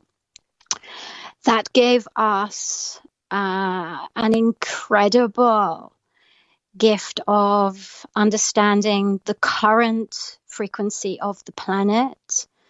I'm a seasoned and very, very, very, very, very solid energy worker, channel, etc., to be given the current reality status of the planet is quite shocking. And it almost caused one of the girls to faint. But what I believe is this: when we go to sites such as these, I mean, we're in the reality work that is truth-based, and this is what Solid Mystery School training delivers. It shows you what reality is, and it equally at the same time gifts you the metaphysics and the gateways and the assistance to be able to solve the current challenges of our personal reality and our collective reality as well. So gateways are hugely important.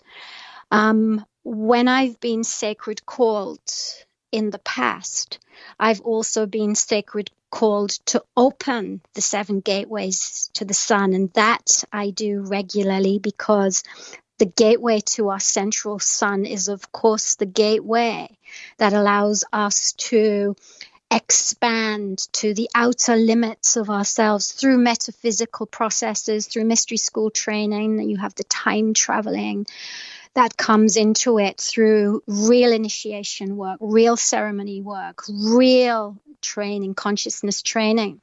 But we also have the other gateway that's opened, and that means we can call contact in here. And again, the training is hugely important because the consciousness, the gateways that we open, is directly connected with the levels, the reality of consciousness that we currently exist in order to open the gateways to contact that is going to revolutionize and aid our planet in the most incredible sacred ways, then we must enter into immaculate training, immaculate experiences, immaculate self-understanding, self-knowing, and we must step into the mobilization. And I was going to bring that up with you.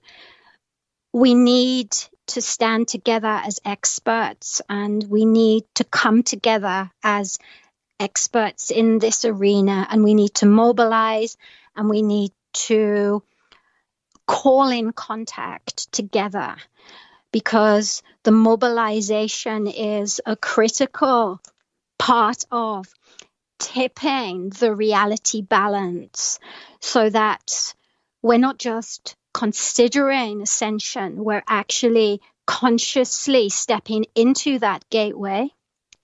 And I believe this is hugely important. As initiates, we must know the way to show the way. And this is hugely important. And when we're capable of that, when we're capable of generously mobilizing together and honoring each other's respective destiny and paths and mission on the planet and areas of expertise, etc., then we can stand at these gateways and be completely mesmerized by the possibilities of contact. I mean, contact with ET. Yeah. So it's the dimensions, the intelligence, the extraterrestrials that have a firm eye on the evolutionary journey of humanity. So those evolutionary ETs that are aiding us through the time phases. This is why mystery school training is so critical, because as we solve 3 and 4D, of course, we activate 5D. That allows us access to these quantum timelines that are available at these incredible gateways, at these incredible sites. And with the magnification of these quantum gateways, so the calcite is present, and the calcite is the magnifier. So it ramps up our consciousness, it ramps up our reality, it ramps up our intelligence. So my understanding is we need to mobilize to these gateways. I mean, Shasta, Egypt, Mount Fuji, Uluru. I mean, the individuals I know who are hugely conscious and hugely committed to what comes next in terms of the planet.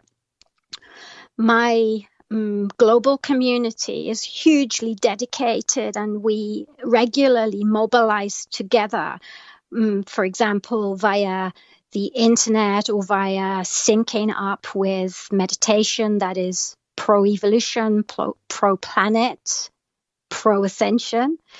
I mean, what can we do in terms of our consciousness? I mean, it takes us into an entirely different reality zone as regards to metaphysics. So how do we impact reality? How do we heal our planet? I believe that as we begin to ignite more and more of these superhuman potential technologies, these metaphysical gifts that are written about within the context of ancient intelligence and the mystery schools, we begin to create that dream on Earth. And that is the way that we really do engage with healing our planet and handing over the possibilities to the next generations. I mean, it's huge stuff. Yes, and I see that. Do you know which ETs are in contact with us? I've lost you. I said, which ETs are in contact with us? Okay, I have, within the context of the work that I'm doing, I have. Oh, and we have lost. Okay, there you go. You're back. Are we back? It's because we're getting into certain subject areas. Mm-hmm. So I have really strong alliance with Sirius, the Pleiades also. Sirius is huge within the context of ancient Egypt, and Egypt for me is at the heart of the reality game changer, particularly because of the prophecy that's connected with ancient Egypt and the prophecy of the Dendera zodiac, which speaks of this current changing age where the rise of humanity is connected in the transformation of the wound, and that this is all documented in what is the Dendera zodiac. The Syrian connection also brings me back to the sacred contracts, which are indeed indigo, which are also, and those sacred gifts, those metaphysical gifts are also demonstrated in these evolutionary generations, in the indigos, which you will see in all generations, not just in the millennias and the crystals and the rainbows, but in many, many, many, many generations, you always see evolutionary forerunners. So that's quite an important part of distinguishing not only contact, but distinguishing our origins within the context of our contracts, and distinguishing which extraterrestrials, which star systems, which alliances are currently aiding the evolution of the planet in the time phases to aid us in fast tracking, to restore the sacred reality, sacred earth, sacred humanity. So it's those extraterrestrial alliances that I look to within the context of my own work, because acceleration is key, because we're also running out of time in terms of saving humanity, saving the planet. So those Is that what ET is interested in? I mean, why the interest in us? And I believe that they are. But yeah, but why the interest? Why do they care about us? We're just a little planet on the fringe of the Milky Way. There's billions of planets. Why us? Okay. Well, we've always had contact. We've always been guided. We've always had communication. And these gateways definitively prove that. I mean, when we show up at these gateways, we have contact experiences. It defines another reality within the context of who we are. As a species, as humanity on the planet, we've been manipulated, we've been enslaved, we've been distorted. Oh, did we lose you, Tracy? Of course. Okay, go ahead. Continue. So that resetting of our consciousness that comes with genuine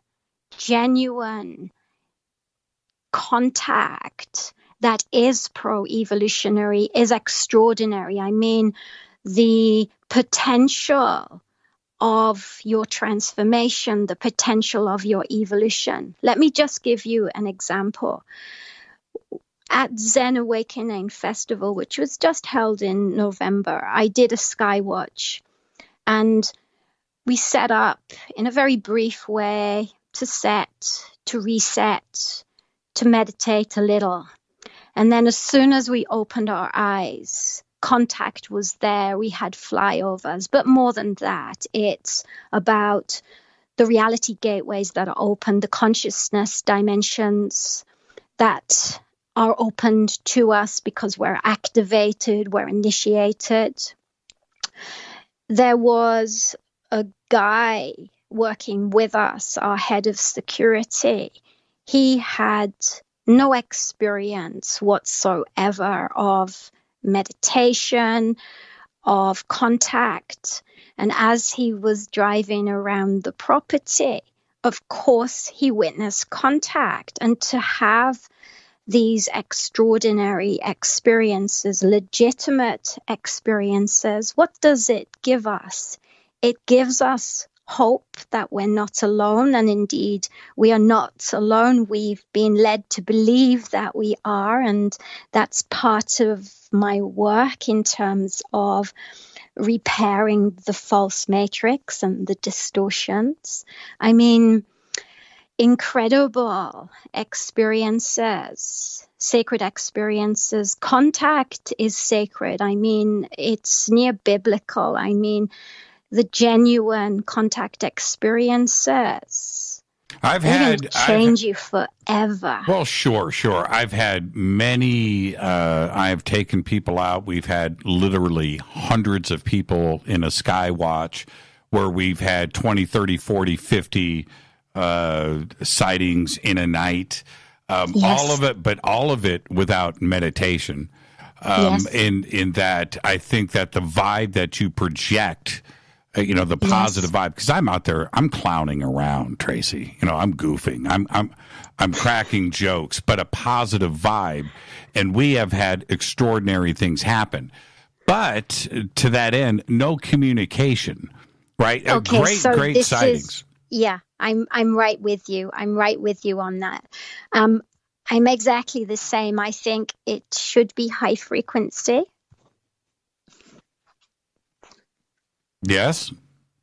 So I do have an amazing time goofing about too. So, your listeners have kind of got me in my sacred warrior mode, and I can be like super, super serious, but I love goofing about because of course it brings an extraordinary contact.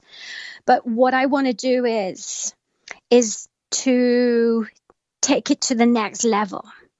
So we discover what is happening within the context of the communication and what can happen with our consciousness.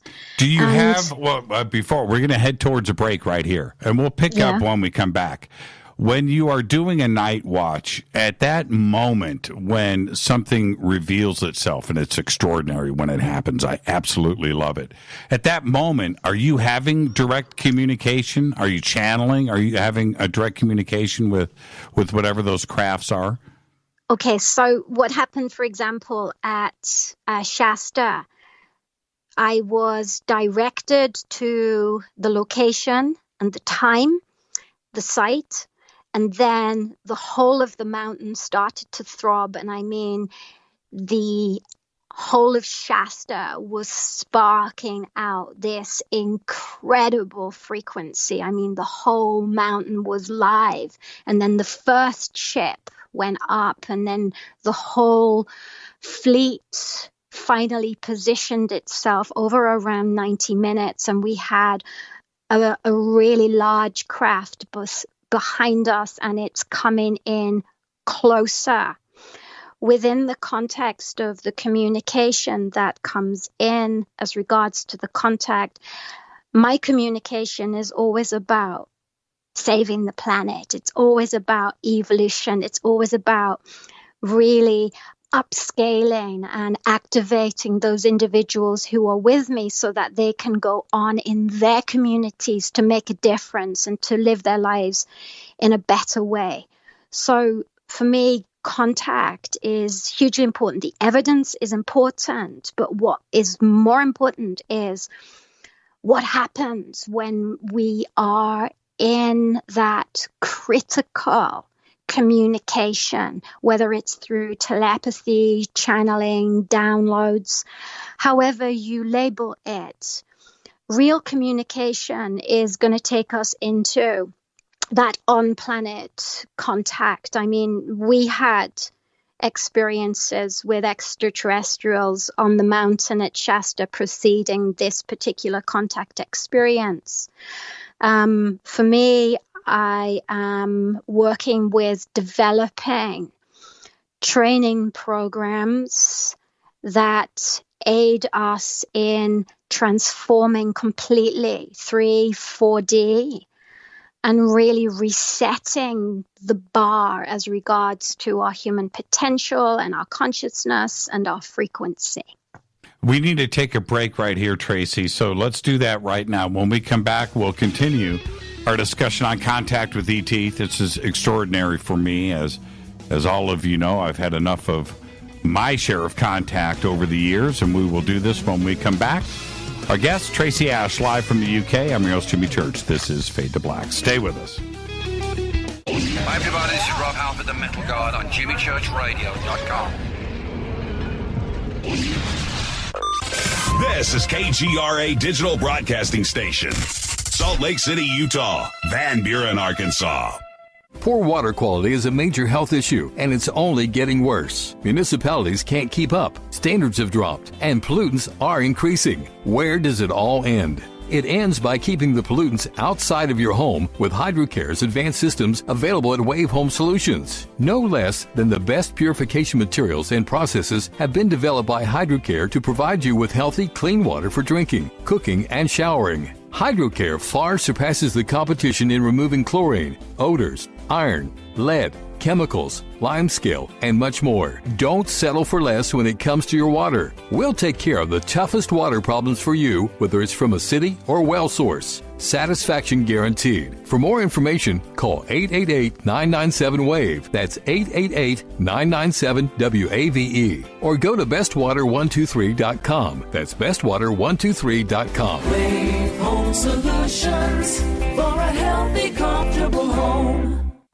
Your contact for current news and trending topics. KGRARadio.com. Does your basement or crawl space have a damp, musty smell? Well, watch out. That's a sign of too much moisture and not enough ventilation. And that can mean increased mold growth and the buildup of harmful toxins and gases. Don't bother with a dehumidifier. It just circulates the same unhealthy air. Now there's a better way to remove these dangers and odors. It's with the computerized Wave Moisture Control Unit that reduces moisture and expels pollutants. We replaced our old dehumidifier with the Wave unit, and in only 3 weeks, our basement is dry and the musty smell is gone. Wave units require no maintenance, no buckets of water or filters, and costs only pennies a day to run. Breathe better, live healthier with an affordable, no-maintenance Wave unit. Call 888-717-WAVE, 888-717-WAVE, or visit dryhealthyhome.com, dryhealthyhome.com. Ride the Wave Home Solutions for a healthy, comfortable home.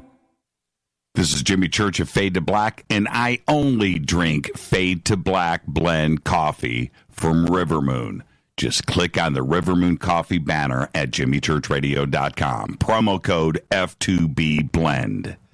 So are you tired of being tired? Well, then it's time to get the tea. Hey, it's Lisa here to tell you about this all-natural, all-organic tea I've been drinking that has had great results for over 20 years. It's called Life Change Tea, and it's specially formulated to help detoxify and cleanse your kidneys, liver, colon, and blood all at once. The colon is one of the most ignored organs in the human body. The faster that waste is eliminated from the body, the less time that waste sits in our intestines, spreading toxins to our bloodstream. This tea helps cleanse chemicals caused by outside intruders from our entire digestive system. And get this, weight loss can be a side effect. And with continued use of the tea, you can experience clearer, healthier, younger looking skin, increased energy, and a happier outlook on life. So if you're tired of being tired, get the Life Change Tea at getthetea.com. That's getthetea.com. And like me, you'll be glad you did. Did you know that when you're on the road with limited data or Wi-Fi available, you can still listen to every minute of Fade to Black by just calling 605-562-4482. No smartphone, app, or internet needed. It saves your data plan and no extra cost if you have unlimited minutes. Just call 605-562-4482. You can listen to me, Jimmy Church, on any phone, anytime, anywhere. Go Beckley Tappy.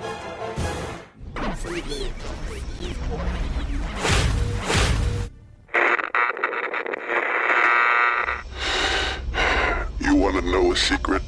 I love ponies. I really love ponies. I'm serious. I couldn't stay sane without ponies to brush. Why Fade to Black? Because you never got that pony, damn it. This is Fade to Black with Jimmy Church on the Game Changer Radio Network and KGRA, the Global Radio Alliance.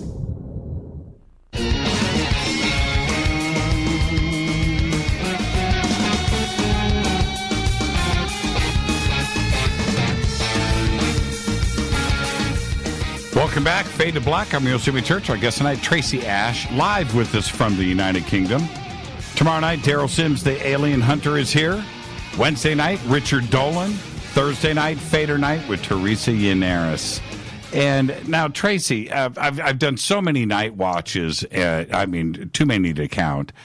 So much footage and contact. It's been great. But when I see these ships, I often wonder, is there an ET on board, right? Somebody like controlling, right? Like flying the ships, or are they just mechanical? Are they just probes or satellites here to check us out and to monitor us?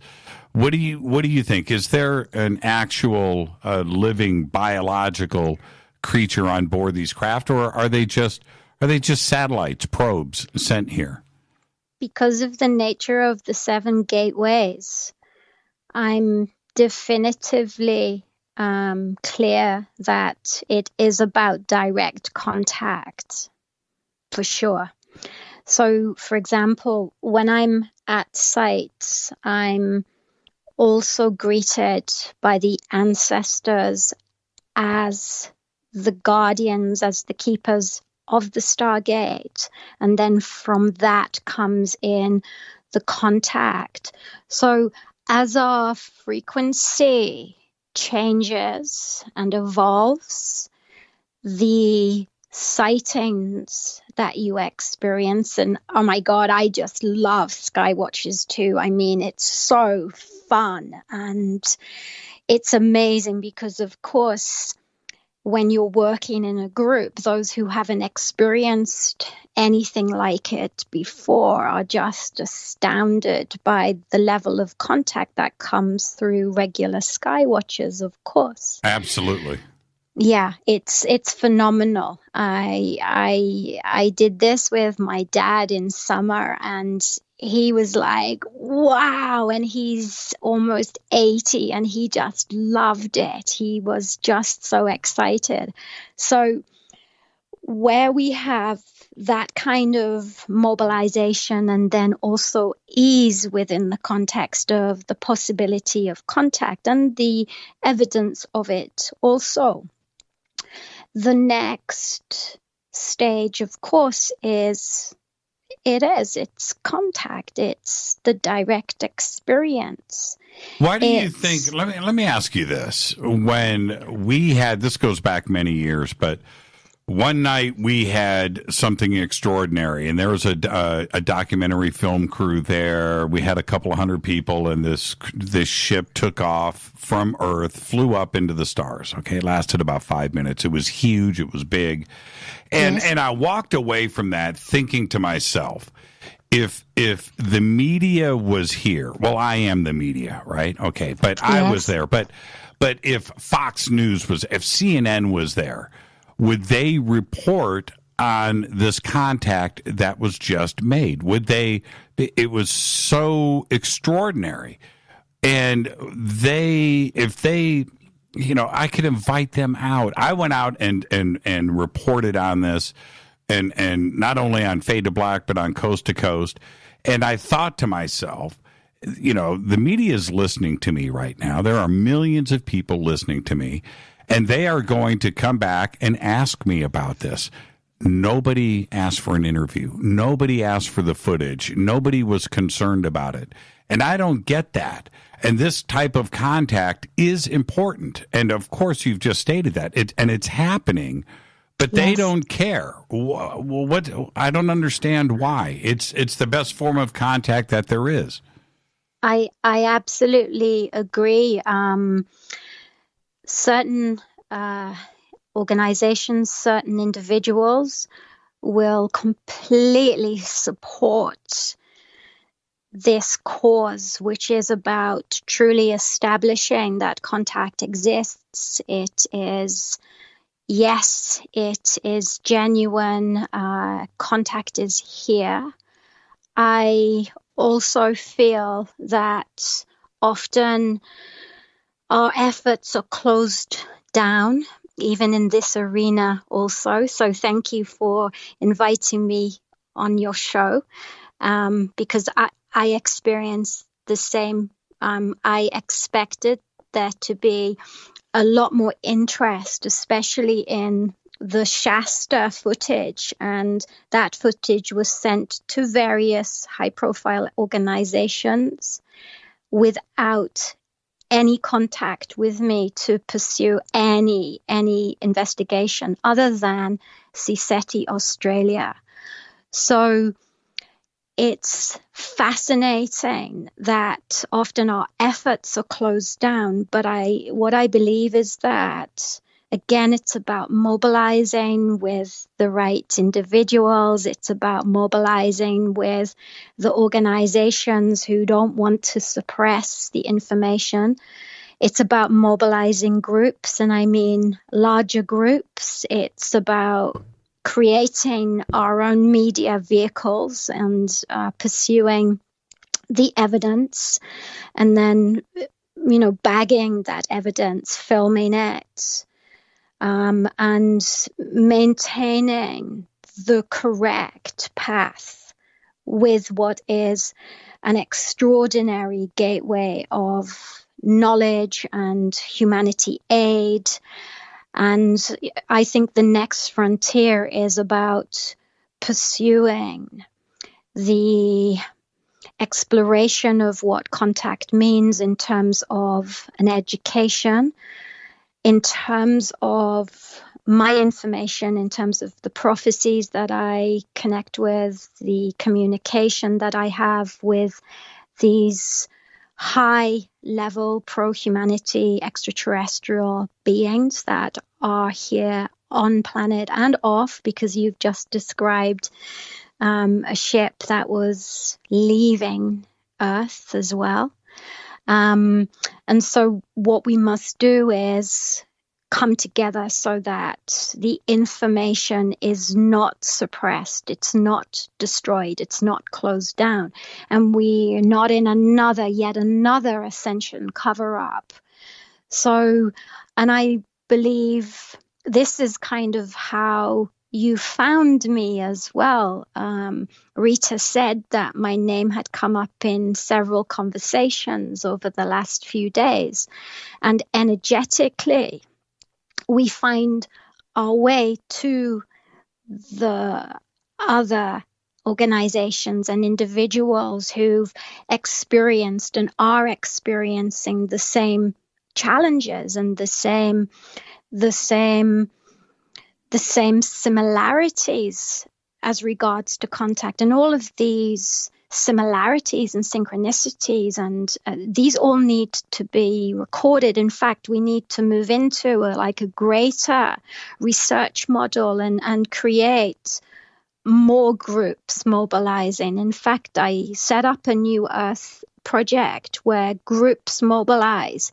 So we're really powering. So a couple of hundred here. It doesn't matter if it's a small group, but there's a massive global matrix of communities coming together. And that's what we have to do. The prophecy that came in is that they will utilize the stargates, and they are prepared to make contact, prepared to be here so that we can experience them. Not only us within the context of what we love doing in our sky watches, but that they're experienced and that they're visible here on the planet. The more that we dedicate ourselves to raising the consciousness of the planet and staying with that commitment to Skywatchers, staying with that commitment to getting the message out there. You know, your radio show is one of those gateways, and for people it's a lifeline, because of course we get challenged because we don't fit into conventional paradigms. Sure. But that's exactly what the Ascension cover-up is all about, because of course being unconventional and having these experiences is our sovereign right. I mean, we need to keep going. I don't want anything to stop me. It can't stop me. I'm sacred guided. Well, and this is what is interesting, Tracy, in that 2018, it seemed like, if we go back to the beginning of this year, that disclosure was imminent, that Yes. things were cranking in the right direction. And here we are, December 17th, nearing the end of the year, and everything that we thought was going to happen a year ago didn't, and now we have to look at 2019. Is 2019 the year of disclosure? Is this where things are going to start to change? I'm so not getting into that problematic question. I mean, know, right? So many people attempt to answer it. Okay, what I know is it's here. Based on what I presented at New Life Expo in New York, I think it was end of October, we got invited to the United Nations. I mean, what happened there? On. Yeah, what happened at the United Nations? Well, we got invited to the United Nations based on my showing the movie, the film footage on Shasta. And we were invited to speak with someone there about the experiences, about the work of the United Nations. But that's irrelevant. When we left the United Nations, there was a rainbow over New York. And what I believe is that it is imminent and it's there. But I think the most important work is the work that we are doing to inspire more people, to give them the direct experiences. And disclosure is happening in our community. And as that builds and as that evolves, we don't have to persuade those who are closing it down.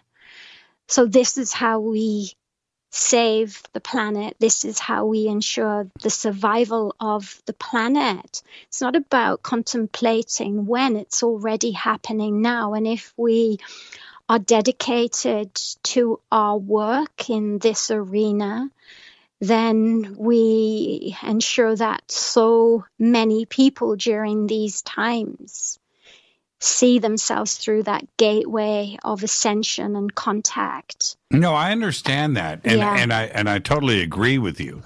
But there are so many in the consciousness and the awakening community when it comes to disclosure. For them, yes, they need the confirmation from the President of the United States that steps up to the podium and says, "We are not alone." That will allow those to start to move on. They don't have to deal with that anymore, and they can worry about the other things that will help them move into 5D. That question is answered. But can I also say something as regards to that statement? Sure.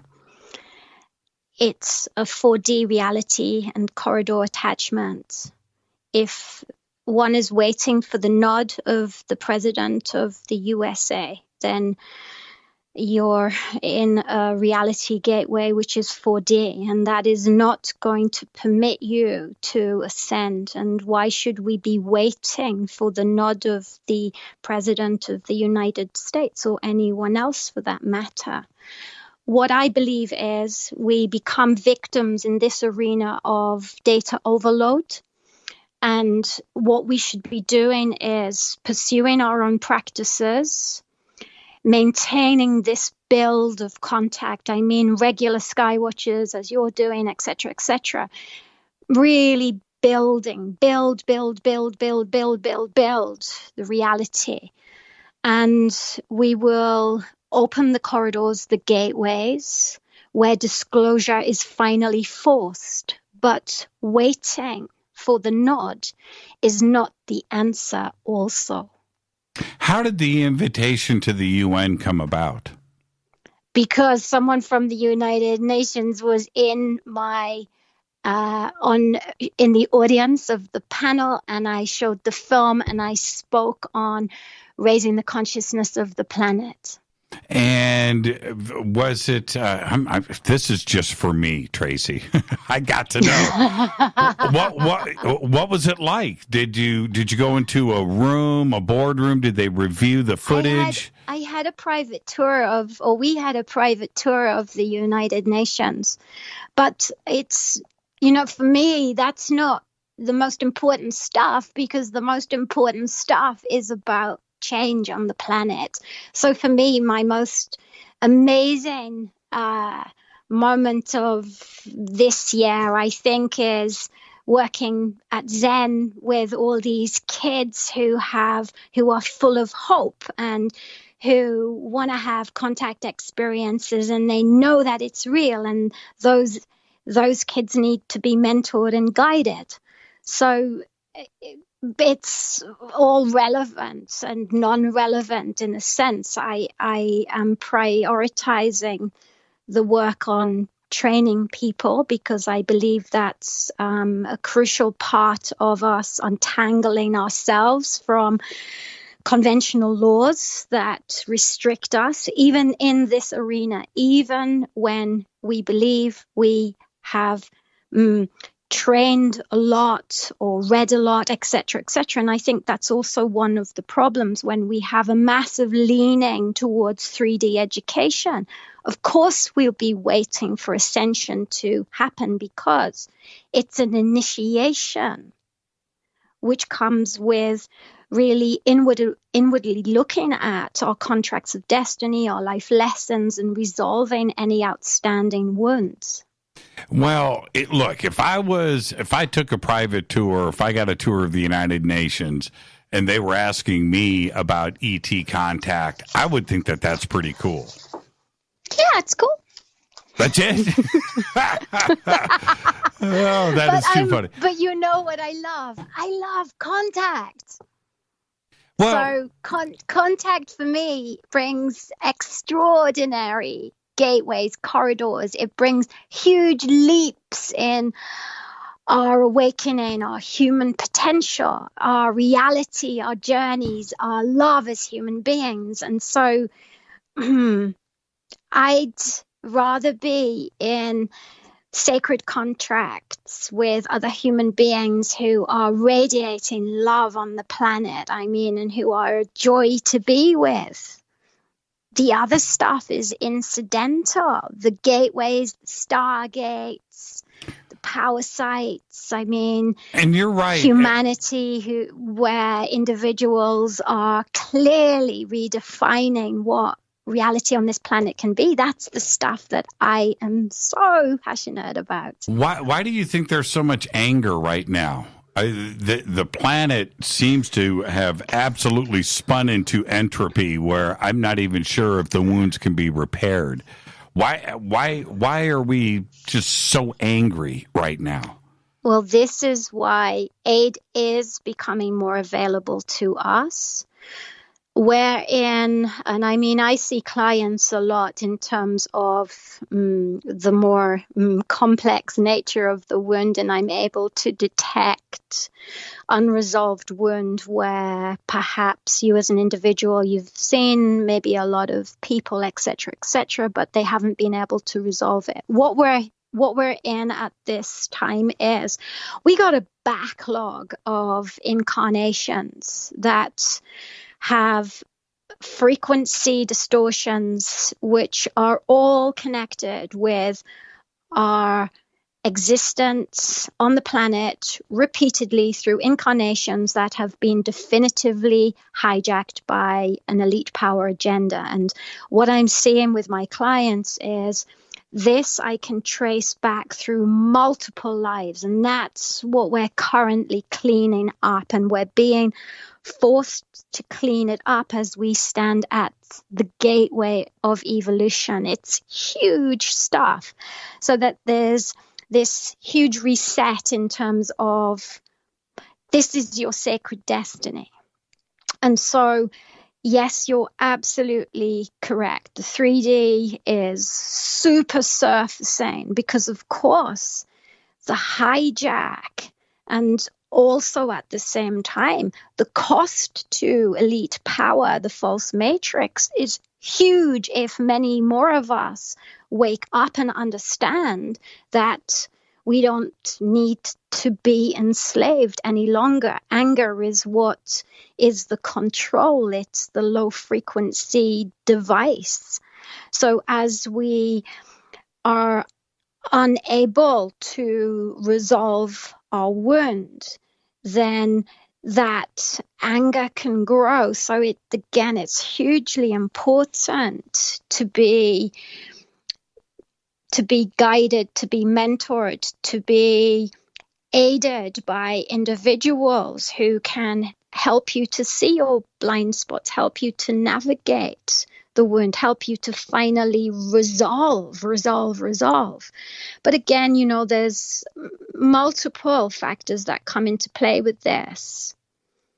When meditate sure is, but in whatever form. If you like goofing about, it's a form of meditation. If you love sky watching, it's meditation. If you love having coffee, it can be a meditation. So again, we're just moving these parameters of conventional technologies that sometimes make our toes curl if we're not that way inclined.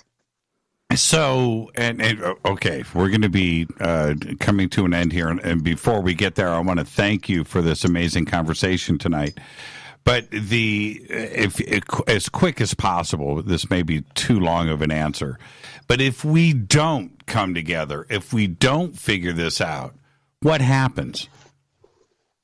Well, that is the question that I don't want to see as a reality. Right. None of us do. This isn't definitively, I believe there are individuals who have contracted to save the planet, and those guys are mobilizing.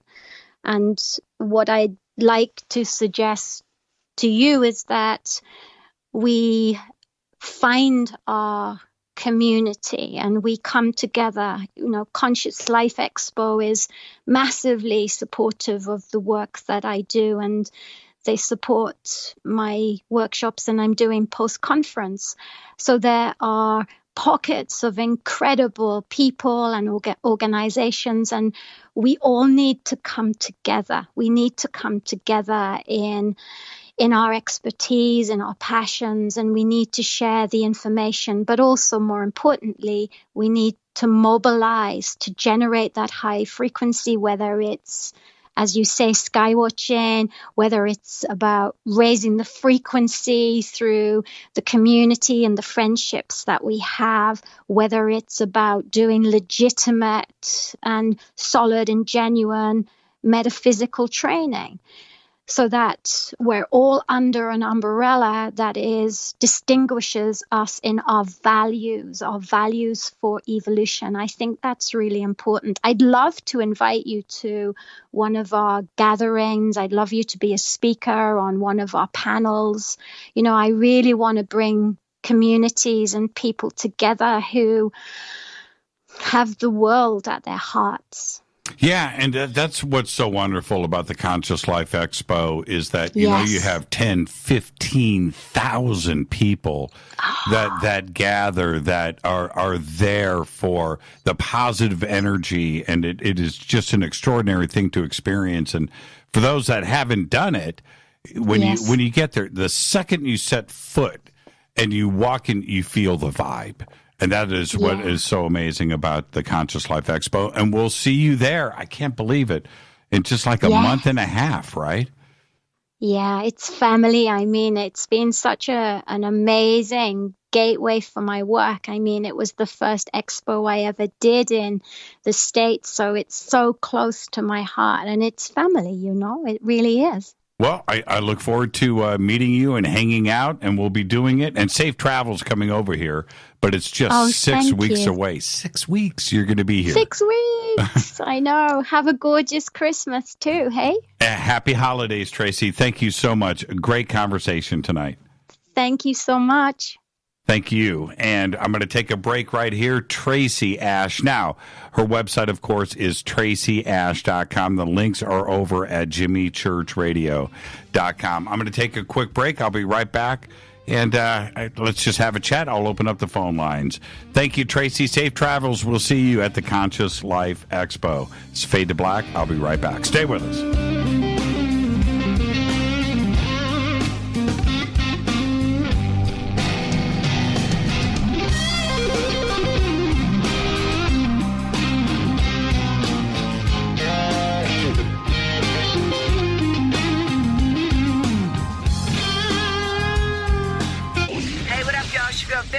Here, and you are listening to my boy Jimmy Church on jimmychurchradio.com.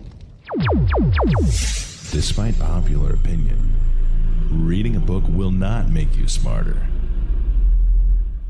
but listening to Jimmy Church will. Hurricanes, earthquakes, wildfires. This year we've experienced more than our fair share. This is Jimmy Church of Fade to Black, and last month I decided to make sure my family does not have to worry about food should we get caught in a real emergency situation. Introducing Numana, a healthy, storable product that tastes so good that you'll want to eat it every day instead of just during those times of duress. All Numana products have a 25-year shelf life, are MSG and GMO-free, no preservatives, and are made in America. With the Numana pack in your home, you'll be able to sleep at night knowing that you've protected your family. Not only have I tasted and tested, I own it. Now you can too. Just click on the Numana banner on jimmychurchradio.com and use the promo code Jimmy when you order. In addition to a discount, we'll send you an autographed Fade to Black t-shirt. Seriously, go Beckley Teppy. This is Jimmy Church of Fade to Black, and I take Life Change Tea supplements every single day. It's what I do. Click on their banner at jimmychurchradio.com.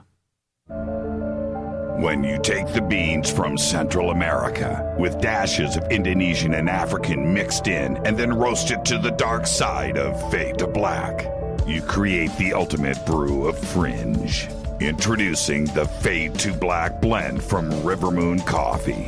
Yes, River Moon's darkest customized roast was created for the love of Fade to Black. The alchemy of masterful roasting and smoking the beans is in every sip of this full-bodied, dark Java. I need my coffee dark, deep, with distinct bittersweet chocolate highlights, just like the bunker. Leaning further into the darkness of the roast is Fade to Black blend from River Moon Coffee. Just click on the banner at jimmychurchradio.com and use the promo code F2BBLEND for 15% off of your order today. Go Beckley Teppy. Hi, folks. CBD is the home run hitter for health right now. Why, you ask? Because of what it does for the body. Unfortunately, I can't tell you all about the benefit. You know, there's reasons. Do your due diligence and log on to ancientlifeoil.com. That's ancientlifeoil.com. Ancient Life Oil uses organic ingredients and is blended in coconut oil for some of the best benefits. Legal in 50 states and non-psychoactive. Log on to ancientlifeoil.com. That's ancientlifeoil.com. This is Jimmy Church of Fade to Black, and my family is safe because of Numana Emergency Food Storage. Just go to the Numana banner at jimmychurchradio.com. Promo code Jimmy10.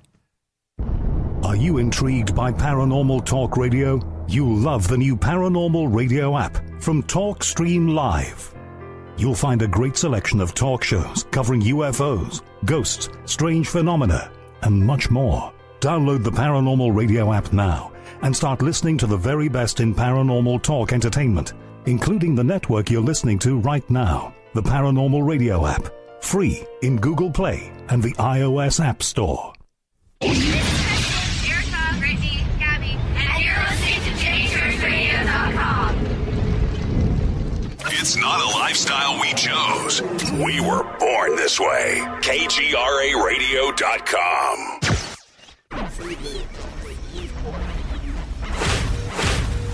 This is KJCR at JimmyChurchRadio.com.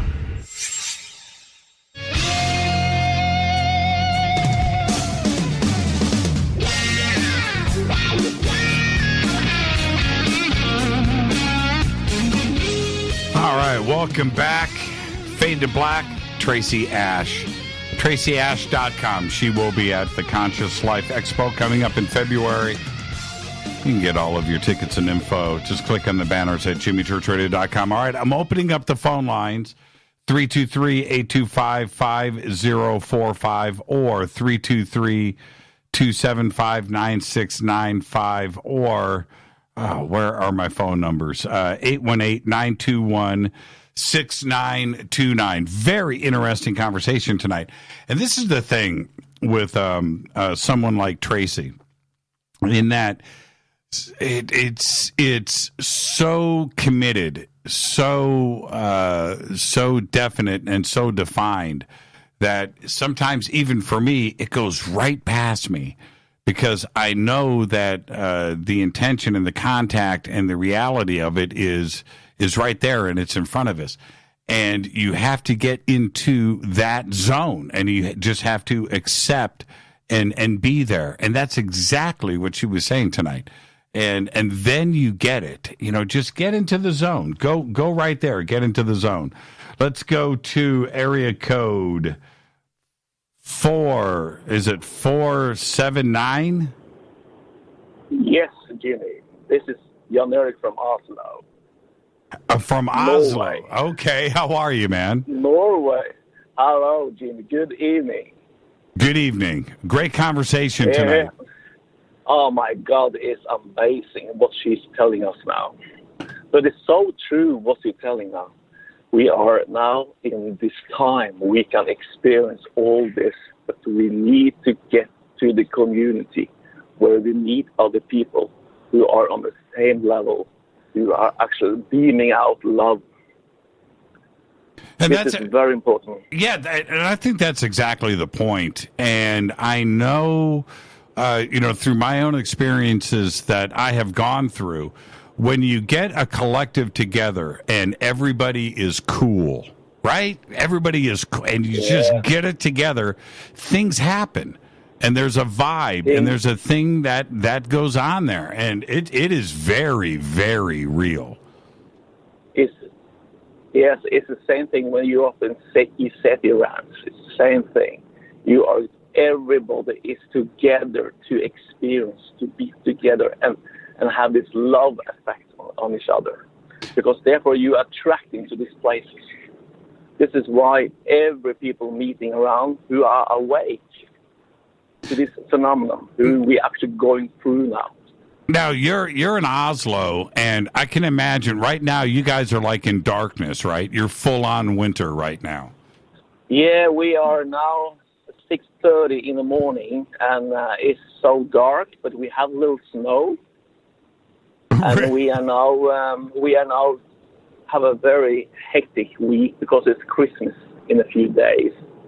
And the problem here in Norway, we have this maniac industry about money, how to give presents to the people. And we can see how this is diverting the people. The people are going to go more and more expensive presents instead of giving their passion and love to their families and to be together. And tell me, when you go through these periods of darkness, the sky must be extraordinary. The stars. Do you guys see things throughout the winter that you don't normally see? We can see them, especially in wintertime when the clouds it's very clear. We can see the sky, and we see that all the things flying over us. And if we go to the mountains, top of the mountains, we can see the Milky Way. We see the colors in the Milky Way. When we go a little further up, so 2,000, 3,000, we see it everything. Right. And that's amazing. And then have you had the times in a year? We have very darkness in the winter, and in the summertime we have sun almost every hour of the day. In the north, in the middle of the summer, the sun doesn't go down. Right. But in the south of Norway, we have sun to 2 o'clock, and the sun rise again 4 o'clock. I watched. That's the summertime. And what was your name again? Jan Erik from Oslo. I watched a documentary about a year ago of a sky watcher going up into the mountains in Norway and just filming all night long in the mountains. Yeah. And there was stuff flying around all night long. I mean, it was a show. It's like a wall. It's spinning around up there. This is because of the aura of the planet. We have the South and the North Pole. They making this special phenomenon to us. Yeah, no and doubt. The radiation from the sun is beaming them up with the color. No doubt. It's absolutely extraordinary. One day I'm going to get over to Oslo and we can hang out, okay? You're much welcome, Jimmy. Thank you so much. And enjoy the rest of your night. And if I don't talk to you, happy holidays. Same to you. Merry Christmas to you. Merry You're Christmas. always fading up. Thank you so much. Great phone call. Thank you so much. Oslo, Norway checking in, and very, very, very cool. I'm telling you, things go down in the skies there all the time. Let's go to area code 217. You're up next on Fade to Black. Who's calling? Yeah, this is Stephen Mills from Quincy, Illinois. Hi, Stephen Mills from Quincy, Illinois. How are you? I'm doing pretty good. I was really enjoying the show tonight. Jimmy, you guys got a good thing going there.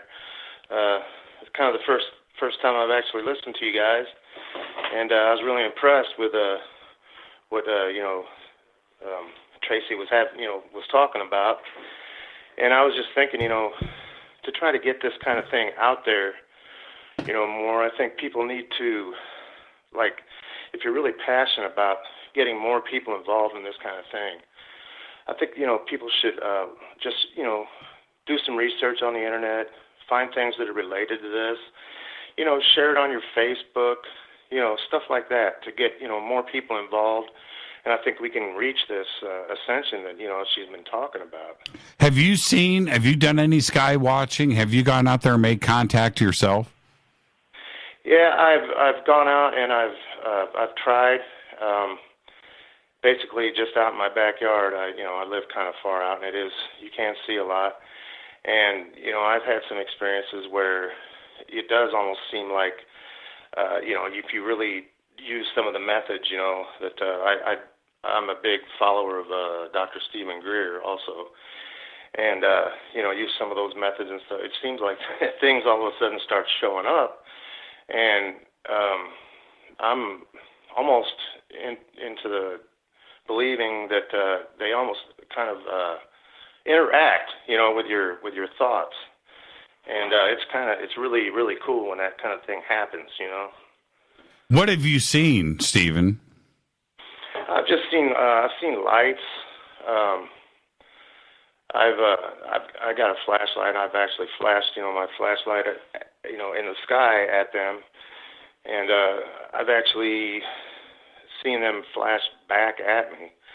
And I'm knowing this is not an actual craft, that's known to us. Right. And I'm not sure. With it being dark and everything and night, I just see the lights. I don't see any, physical features of the craft. But well, when that happens, and I've done the same exact thing, right? And there's nothing more fun than a flash, or when you get one of these guys to respond. But when that happens, how do you feel? Is it a life-changing thing as it is for me? I mean, it's like an epiphany, isn't it? Yeah, I agree with that. And there's a little bit of fear involved.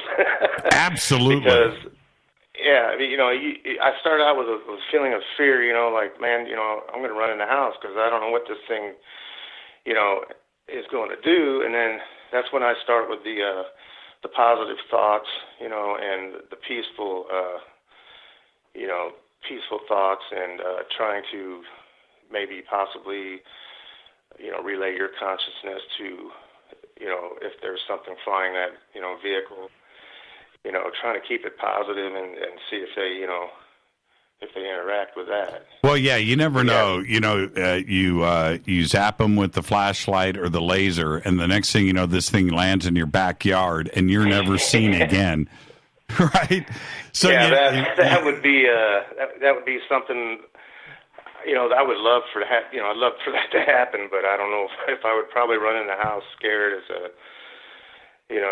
really scared, because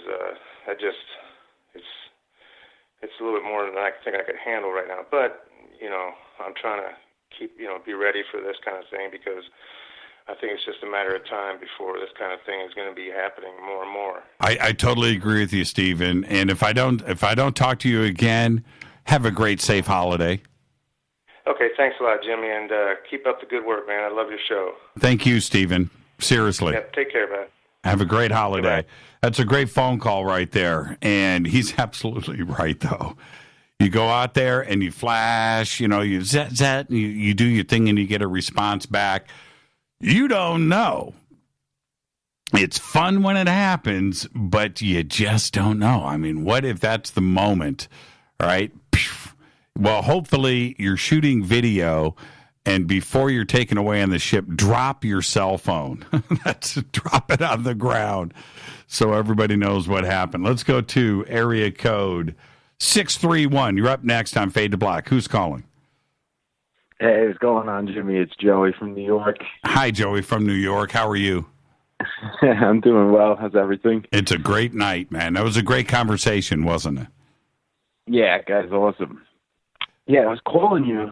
I don't normally call into these shows, but I have kind of a question, and I don't know what to exactly do about it. When I was a young kid, I used to get these, what I thought were, reoccurring dreams. And they were super panicky, and it would all start the same way. I'd be sitting in my room, and then the wind would start blowing, and I'd hear, this scratching of the trees, and the gate would start slamming, and then I would get, my heart would start pounding, this big anxiety attack. And then all of a sudden, it would get so intense, and it would sound like an oil burner was, switching on. and it would cut off and I would wake up. And then I noticed there was like this blue dot. It looks like almost like a pebble in my knuckle. It's on my left hand, and it's been there my entire life. In fact, it's still here. It's very visible. And I went to the doctor, and they said it was a foreign object. And I tried to cut it out myself. I took a razor blade to it, and I could never get it out. Every time I would get close to it, it would like be very painful, and it would travel further down. Oh, that's bad news. Right. Okay. Yes, I was like, my family thinks I'm crazy because I'm telling you, I think, I don't know what this could be. And then a couple of years ago, my ex-girlfriend was driving to my house, and there was a giant orb over my house. And as soon as she got close to it, it started to move away, and she chased it all the way down my highway here. And this was probably 10 years ago, and then we wound up dating again after, and she's like a hardcore Bible thumper Christian, doesn't believe in aliens, the earth was created 7,000 years ago. Okay. And she actually admitted it to me. And I had seen, weird things in the skies a couple of years ago. It was going on for like a year. And it would look like a star, and I would stare at it, and it would take like sometimes an hour, and then it would just take off. So I was just kind of wondering, like, where would I even go to find out? Well, what did she think was going on? That's what I want to know. She admitted that she thought it was a UFO. Did it change her worldview? She's very very closed-minded. But I could tell for her to even admit it to me or even tell me, because I was telling her about this. It was like kind of like a wave that happened over like a year. I was constantly seeing stuff outside of my house, and I would run out, and then I'd run back inside, like, come look at this, so I know I'm not crazy. Did this little object in your hand do anything different when these orbs were over the house? No, and like I don't like it. I feel it in my hand, but it doesn't bother me in any way. It bothered me when I tried to cut it out. I'll tell you that. Super painful, and I have the scar because it used to be like a half-inch up, and my cousin was actually doing the procedure, if you will, and he was slicing it, and then he had like a pair of needle-nose pliers, and when he would get a hold of it, it would just not come out. Oh man! He's 6'1", 300 pounds, so for him not to be able to get it out, and then I started to get the more research I'd done with it. I'm like, I kind of don't want to take this thing out. Right. You know what I mean? Have you had it X-rayed? Yeah, I had it X-rayed, and they said it was a foreign object. What did it look like? Well, what did it look like in the X-ray? In the X-ray, it would just look like a little circle, like almost like a sesame seed. Wow. It was just like didn't look like anything really in the X-ray. In my hand, it's like I could send you a picture if you want. You should. Tomorrow night we're going to have Daryl Sims on the show, and this is his area of expertise. Listen to the show tomorrow night, and certainly reaching out to Daryl may help you get some answers. I don't know. I haven't seen the X-rays. I haven't seen this damaged, scarred finger of yours. Yeah. But it's. Oh, go ahead. I'm sorry. But Daryl is definitely one of the guys that you should reach out to, and he'll be on the show tomorrow night. But wow, well, yeah. I'm just wondering if the two are connected. This object in the hand and what's going on above the house. That's crazy. Yeah, I know, it's crazy. And I'm not like, I'm a pretty logical person, but like, some things you just can't deny. Yeah. And I always make sure like I have someone to witness it. And I mean, that year of the sightings, like it would look like a star, and I would stare at it, and I'm like, this fucking thing is going to move. And then all of a sudden... Watch the language. Watch the language. Oh, I know you're from New York, but... Hey, Joey, I got to get to some other calls before I get out of here, but I'll see you tomorrow night on the show. Thank you so much, my friend. Awesome, Jimmy. Happy Thanks for having me. Happy holidays. And there you go. Let's. I'm going to try to get a couple more calls in really quick. 614, you're up next. Yeah, Jimmy, it's Dexter Day from Australia. Hey, Dexter, how are you, man? Yeah, awesome, man. Great show. Yeah, it was a great show. And so you're going to be, Tracy's heading your way next month. Yeah, man. In January, we're going to Uluru. So she'll be doing, she'll be at the conference, and she'll be doing a Skywatch with another woman, Kay. So yeah, looking forward to that. I really dig Tracy's vibe, and she resonates with me. I want to say it was really hard for me to understand her at first when I first started listening to Tracy.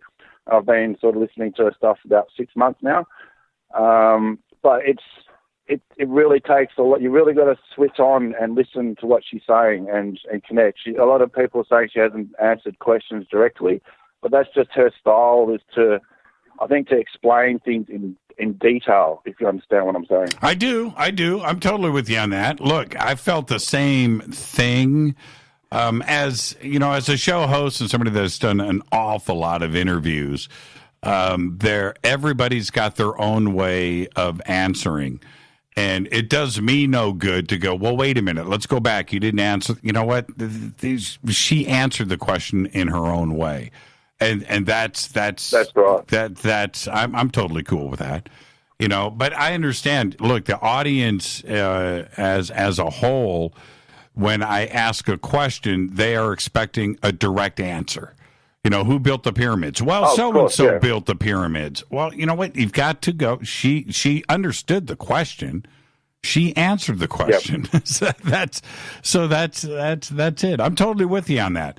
Now, Dexter, are you going to do me a solid and shoot some video? Are you going to go out for these Sky Watches and shoot some video for us? Are you going to be our producer at large? Well, I think I'm going to have to, Jimmy. I've got a good camera ready to go, and I'm just sort of learning how to use it properly now so that we can get some good Skywatch videos, and I'll take lots of photos of the event and make sure I post them all up. So, yeah, I might even do a little interview and put it on YouTube, so get a couple of the people that are speaking and put it up on YouTube for people to watch. So, yeah. Okay, I'm only going to share it if you wear a Fade to Black shirt. I'm just telling you right now. I'll be wearing my shirt and my hat, Jimmy. That's what I'm talking about, Dexter. So what have you got planned for the holidays? Can you believe it? For out there in Australia, is it the same vibe as it is over here? With Christmas? Yeah, well, I don't get into Christmas as much anymore, but yeah, we definitely celebrate the holiday season over here, because in Australia it's summer. We have the long holidays for the school holidays and everything like that. So it's celebrated over a good period of the month. I mean, the holidays don't really finish till the end of January. It's so hot over here in a lot of places. So yeah, but we're probably going to have a quiet one this year. Got a few things going on, and of course we're going to Uluru. We'll be there on the 11th of January. So that's 3 weeks away. So we're sort of just gearing up to go to that, really. I think Alexis Brooks is coming over too as well with Tracy. So you've got to go and say hi to Alexis, okay? Okay, I will do. I'll say from Jimmy Church. Oh, she's a fader not, my friend. You'll have fun. Thank you so much, Dexter. Behave and be well. Thanks, Jimmy. Go Beckley Tappy, mate. Go Beckley Tappy. That's what I'm talking about. Thank you, Dexter. Behave, man. Yep. Dexter Dave from Australia. Wow, Oslo, Norway. We had New York, Illinois, and wrapping up the night with Australia. Now, I want to say this. There was something that was mentioned tonight that I really, really want to drive home. This is what I find interesting. These Skywatch events, and I would say that most of them have been absolutely extraordinary, where where you have 10, 20, 30, 40, 50 things that happen in a night, but usually there are 2, 3, or 4 that are bleeping insane, absolutely insane. And why isn't the mainstream media going out and covering one of these? I don't understand. You know, I did look at Tracy's footage of Mount Shasta, and you look at that, and the entire sky above Mount Shasta is twinkling with objects in the sky, twinkling. It looks like a giant Christmas tree, and she's right. You know, that's an extraordinary piece of footage. Why doesn't that attract attention of the mass media? And I know, you know, the moments, not only at ECETI, but out in Joshua Tree, and we had some great stuff that happened at Shasta too as well, where these things have happened that are inexplicable. You cannot explain this stuff away. And why isn't the mass media interested? You know, we've got the video footage. We've got the hundreds of eyewitnesses of extraordinary things that have happened. But yet the mass media isn't there. I would think that it would be some of the most incredible news reporting that anybody could do. Going out with a couple of hundred people, and just imagine if CNN was there to capture the Zorro Z, right? The Zorro Z, a blue Z zigzag in the sky that took up miles and just lit up like that. Well, somebody explain that to me, right? And just imagine if that was covered. It would be worldwide super news, but yet they don't do it. And I don't get it. When I went, I remember walking away with Rita the night of the Green Chrome Balls, and I turned to Rita and I said, and literally quoting direct, if Wolf Blitzer was here, would he go on the news tonight and talk about it? If Wolf Blitzer just saw what we just saw, would he? And you know what? The answer is no. And that's when I decided at that point, I am going to be that guy. I don't care. I don't care what people say. I don't care what people think. I know what all of us just witnessed together. So you know what? I'm going to be that guy. I don't care what people say. I don't care what they think. I have all of my friends that were there to back me up, and I am backing them up, and I'm okay with that. You know, and if that's got to be the case. So when I went on Coast to Coast that week, when I went on Coast to Coast that Friday night, and I took a full hour of Coast to Coast, 2 segments, to tell the story about what happened out there, you would have thought that somebody from the mainstream media would have contacted me. Nobody. We've got footage. We have eyewitnesses. We have the photography. We've got everything going on for a great sensational story that needs to be told. Nobody contacted us, and I couldn't believe it. I really thought that somebody would have reached out, even all the way down to like somebody like Vice, right? You forget about the real mainstream, but nobody, not HuffPost, not even the Daily Mail. You know, it was just incredible to me. So with that, I'm going to get out of here. Tomorrow night, right here, Daryl Sims, the alien hunter, is with us. Wednesday night is Richard Bleep and Dolan. Thursday night is Fader night with open lines all night long. Of course, Tracy Ash is going to be here. Faded Black's executive producer is Rita Camarion. Show is produced by Hilton J. Palm, Renee, Dennis, and Bob. Announcers are Steve Harder, Gene Vito, and Mark D. Kovar. Webmaster is Drew the Geek. Music, Doug Aldrich. Intro, Spaceboy, spaceboymusic.com. Fade to Black is produced by KJCR for the Game Changer Network, and syndication is KGRA, The Planet. It's broadcast owned and copyrighted 2018 by Fade to Black and the Game Changer Network. It cannot be rebroadcast, downloaded, copied, or used anywhere in the known universe without written permission from Fade to Black or the Game Changer Network. I'm your host, Jimmy Church. Tomorrow night, Daryl Sims. Until then, everybody be safe. Go Beckley Tappy.